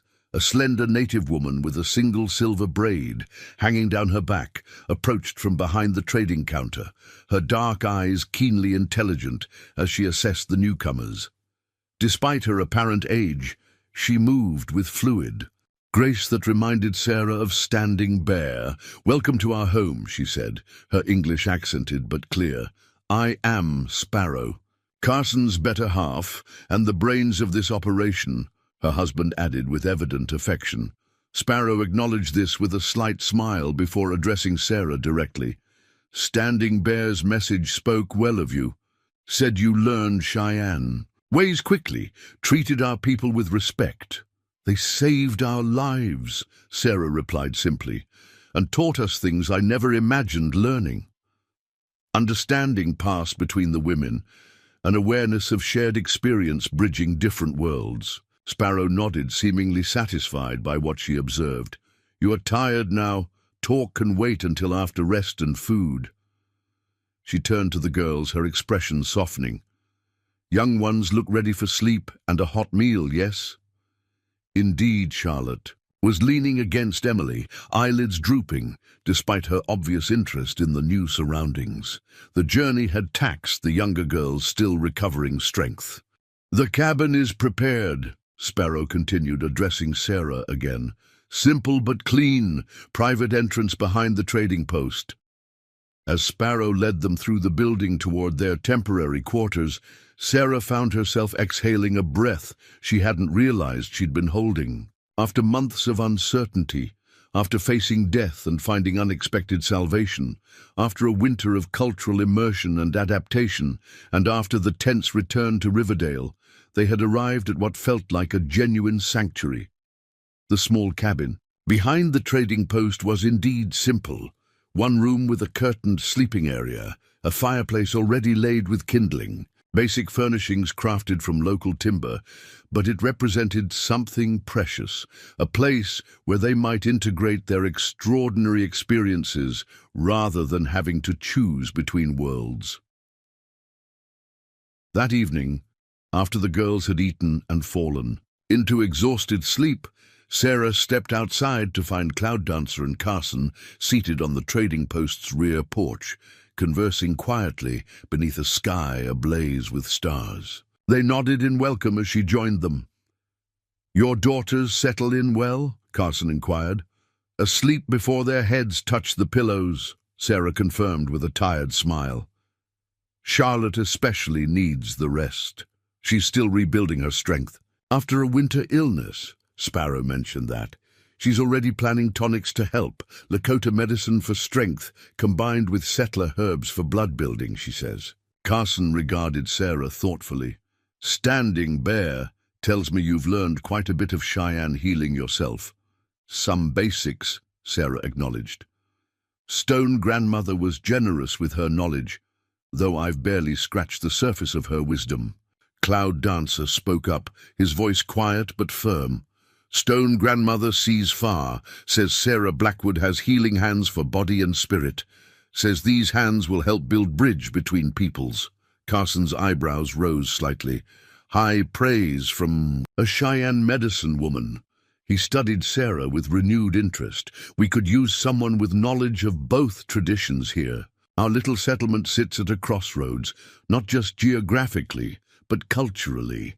Folks come through with ailments of all sorts, and not everyone is comfortable with either white medicine or native healing alone." Sarah considered his words, hearing in them an echo of Stone Grandmother's vision. "I'm not a doctor or a trained healer," she cautioned, "just a mother who's learned some ways to care for her children and community." "Sometimes that's exactly what's needed," Carson replied. "Formal credentials matter less out here than practical skills and a willingness to help." He gestured toward the settlement, quiet now in the evening hours. "Jackson Creek works because we value what each tradition brings. No one way has all the answers." As the conversation continued into the night, Sarah felt something settling within her, a sense of rightness, of possibility. The path ahead would undoubtedly hold challenges. Integrating their experiences among the Cheyenne with a new life here would require careful navigation. Maintaining connections with Standing Bear's band while establishing themselves in Jackson Creek would demand creativity and persistence. Developing her healing knowledge to serve both communities would mean ongoing learning and adaptation. Yet, for the first time since Thomas's death, Sarah could envision a future that honored all they had experienced rather than requiring them to choose one world over another. Here Emily could continue developing her knowledge of stars and plants while also receiving the formal education Thomas had wanted for her. Charlotte could maintain her newfound cultural fluency while growing into her natural gifts. And Sarah herself could perhaps fulfill Stone Grandmother's vision, becoming a different kind of medicine woman, one who helped heal the divisions between peoples as well as the ailments of body and spirit. Above them, the stars of both Cheyenne and settler traditions wheeled in their eternal patterns, indifferent to the human names and stories assigned to them, yet bearing witness to the remarkable journey of one family who had faced death and found not just survival but transformation through an act of compassion that transcended the boundaries of their time. In saving the Blackwoods that snowy December night, Standing Bear had not only changed their fate, but perhaps, in some small but significant way, altered the course of understanding between two worlds so often locked in conflict. The ripples of that single decision would continue outward through time, carried forward by Sarah and her daughters as they built their new life at this crossroads of cultures. 5 years passed with the swiftness of river water over stones. Jackson Creek grew from a modest trading settlement to a thriving community that continued to defy the conventional divisions of the territory. The trading post expanded under Carson's shrewd management, becoming a hub that attracted trappers, travelers, and traders from multiple tribes and territories. Sarah Blackwood established her healing practice in a small cabin adjacent to the trading post, where she integrated the medicinal knowledge of both worlds with remarkable effectiveness. Word spread through the region of a healer who understood both settler ailments and native healing traditions, and people increasingly traveled considerable distances to seek her care. While some white doctors dismissed her as practicing primitive medicine, their criticisms diminished as success stories multiplied. Huckster remedies rely on ignorance and fear, Sarah would tell her daughters.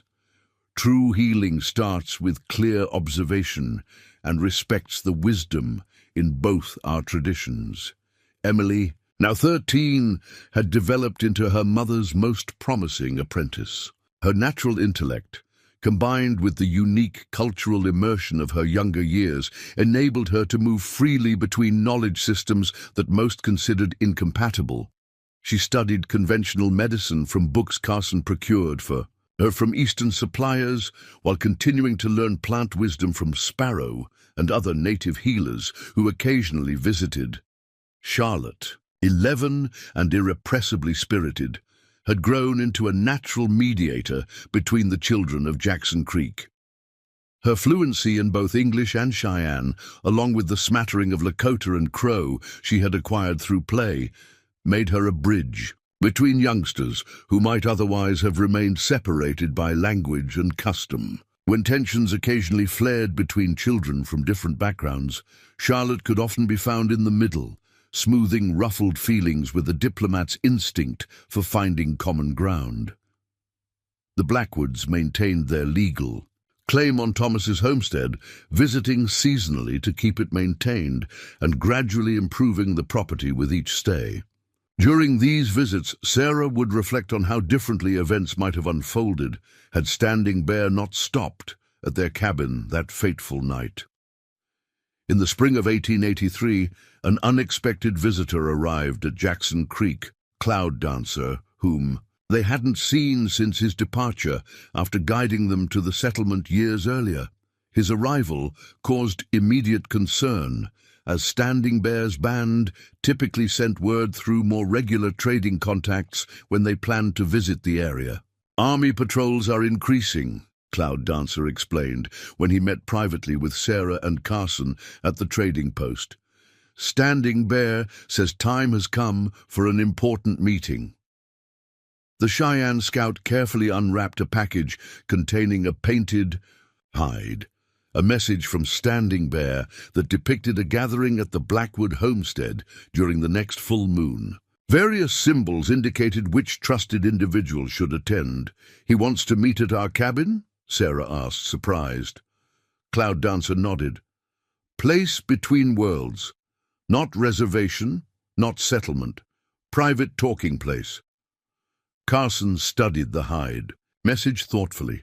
"Times are changing fast. More restrictions on movement between reservation and the outside world. Standing Bear must have an important reason for risking such a gathering."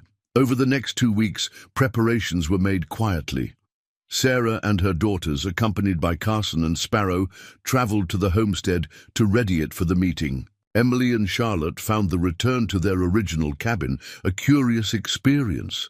The building remained structurally familiar, but felt like a relic from another lifetime. "Hard to believe we almost died here," Emily remarked as they cleared dust from the sparse furnishings. "And now it might help save others," Sarah responded, thinking of Standing Bear's purpose in choosing this location.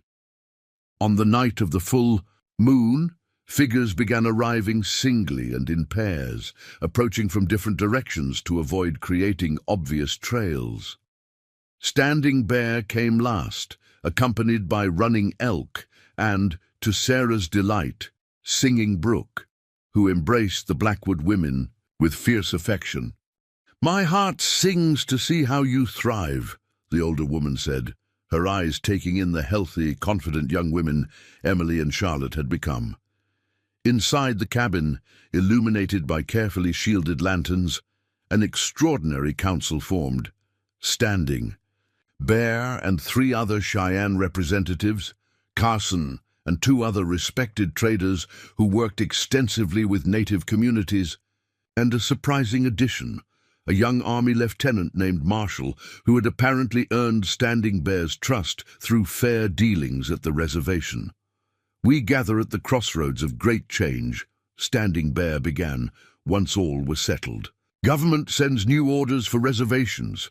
All Cheyenne children 7 years and older must attend white schools, no exceptions. Lieutenant Marshall nodded grimly. The orders are explicit. Agents are authorized to withhold rations from families who don't comply, military enforcement if necessary. A heavy silence settled over the gathering as the implications became clear. Previous educational policies had allowed some flexibility, with certain bands permitted to educate their children in traditional ways, as long as basic literacy was eventually achieved. This new directive represented a significant escalation in the government's assimilation strategy. These schools. Singing Brook spoke up, her voice carrying the weight of stories already heard from other tribes. They cut children's hair, forbid our language, punish our ways. Many are hundreds of miles from reservations, Carson added, children separated from families for years at a time. Standing Bear's weathered face revealed no emotion. But Sarah, who had learned to read the subtle shifts in his expression, recognized the profound concern beneath his stoic demeanor. This latest development threatened something more fundamental than previous restrictions. It struck at the very transmission of cultural knowledge between generations. "Why have you gathered us specifically?" Sarah asked, sensing there was more to this council than sharing grim news. Standing Bear exchanged glances with Carson before responding. "We propose a different path, one that honors agreement for education but preserves Cheyenne ways." He nodded toward the Blackwood homestead around them. "Here, on this land, build a school where both worlds teach children." The audacity of the proposal momentarily stunned the gathering. Lieutenant Marshall was the first to recover. "That would never receive official approval," he stated, though his tone suggested consideration rather than dismissal. "Not as a government school," Standing Bear agreed. "As a private institution, Carson Trading Company sponsors school for mixed heritage children, those with ties to both worlds. Blackwood land provides location, far enough from settlements, to avoid daily scrutiny, close enough to satisfy territorial education requirements." Sarah's mind raced with the implications. The homestead was indeed perfectly situated, isolated enough for privacy, yet legally recognized as a legitimate property. With proper documentation, such a school might operate in the gray area between government jurisdiction and private enterprise. The trading company has the financial resources to establish such a school, Carson confirmed, indicating this aspect had already been discussed between him and Standing Bear. "And certain sympathetic investors back east who support educational innovations for frontier communities." For the next several hours, the discussion explored the practicalities, challenges, and risks of such a venture. Lieutenant Marshall, initially skeptical, gradually warmed to the concept, particularly when Standing Bear emphasized that basic English, mathematics, and American history would be taught alongside Cheyenne language and traditions. "It's not opposition to education itself," the lieutenant eventually acknowledged. "It's the deliberate destruction of native culture that troubles even some within the military." As dawn approached, the outlines of a plan emerged. The Blackwood homestead would be expanded with additional structures to serve as classrooms and dormitories. Carson would establish legal documentation presenting the institution as a frontier academy for children of traders, trappers, and others, whose mixed heritage or remote locations made conventional schooling impractical. Standing Bear would identify Cheyenne families willing to participate despite the risks, prioritizing children who showed particular promise as future leaders and cultural preservationists. And Sarah, the plan placed her at the center of this ambitious undertaking. Her unique position bridging both worlds, her demonstrated ability to synthesize different knowledge systems, and her legal ownership of the land made her the essential linchpin. "This asks much of you," Standing Bear acknowledged when the others had departed, and only the Blackwoods and Cheyenne representatives remained. "Path will bring challenges, perhaps danger. Sarah glanced at her daughters, who had listened to the night's discussions with intense focus. She found no hesitation in their expressions, only determined interest. "When you found us that night," Sarah replied, "we were facing certain death. You offered us life, not just survival, but a deeper understanding of what truly matters." She gestured around the cabin that had once represented their isolation, and now might become a sanctuary for cultural preservation. If this place can help ensure Cheyenne children maintain connection to their heritage while gaining tools to navigate the changing world, how could we refuse? The years that followed transformed the modest Blackwood homestead into something neither world would have predicted, a place of genuine cultural exchange rather than forced assimilation. The Jackson Creek Frontier Academy operated beneath the official radar while maintaining just enough documentation to deflect casual scrutiny. Children from Standing Bear's band and several other Cheyenne families received instruction that honored both worlds' knowledge systems. Carefully selected teachers from both traditions worked together, sometimes clashing over approaches, but ultimately creating something more valuable than either system alone could provide. Emily Blackwood eventually traveled east to obtain formal medical training, returning to establish a practice that became legendary throughout the territory for its integration of Western medicine with native healing traditions. Charlotte's gift for languages led her to document Cheyenne stories and cultural knowledge, preserving them in both written English and the original language at a time when such practices were actively discouraged by government policy. And Sarah, the widow who had once been left to die with her daughters, became the steady heart of this cross-cultural experiment. On cool autumn evenings, she would sometimes stand outside the expanded homestead, watching Cheyenne and mixed heritage children playing together as the sun set over distant mountains. In such moments, she could almost sense Thomas beside her, approving of how his family had transformed near tragedy into something that transcended the limitations of their time.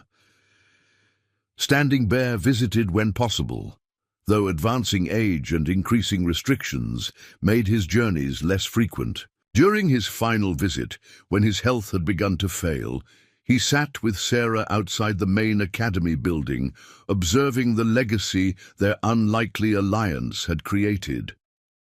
That night, many winters ago, he reflected, when we saw dying fire in a small cabin, Great Spirit guided our path and changed our fate forever, Sarah agreed softly.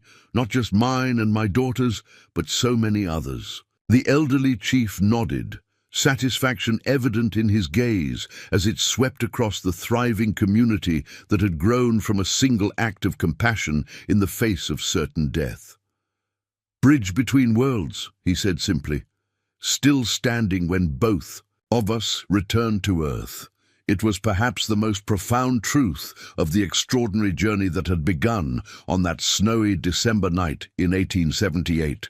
That genuine understanding between cultures required not domination or assimilation, but the courage to extend humanity across divides, to recognize wisdom in unexpected places, and to reimagine what community might mean beyond the rigid boundaries of convention. The legacy of Standing Bear's decision that night would continue long after those directly involved had passed into memory, carried forward by generations of children who learned to walk confidently in multiple worlds. A living testament to the power of compassion to change not only individual fates, but the very future itself. Up next, you've got two more standout stories right on your screen. If this one hits the mark, you won't want to pass these up. Just click and check them out. And don't forget to subscribe and turn on the notification bell so you don't miss any upload from us.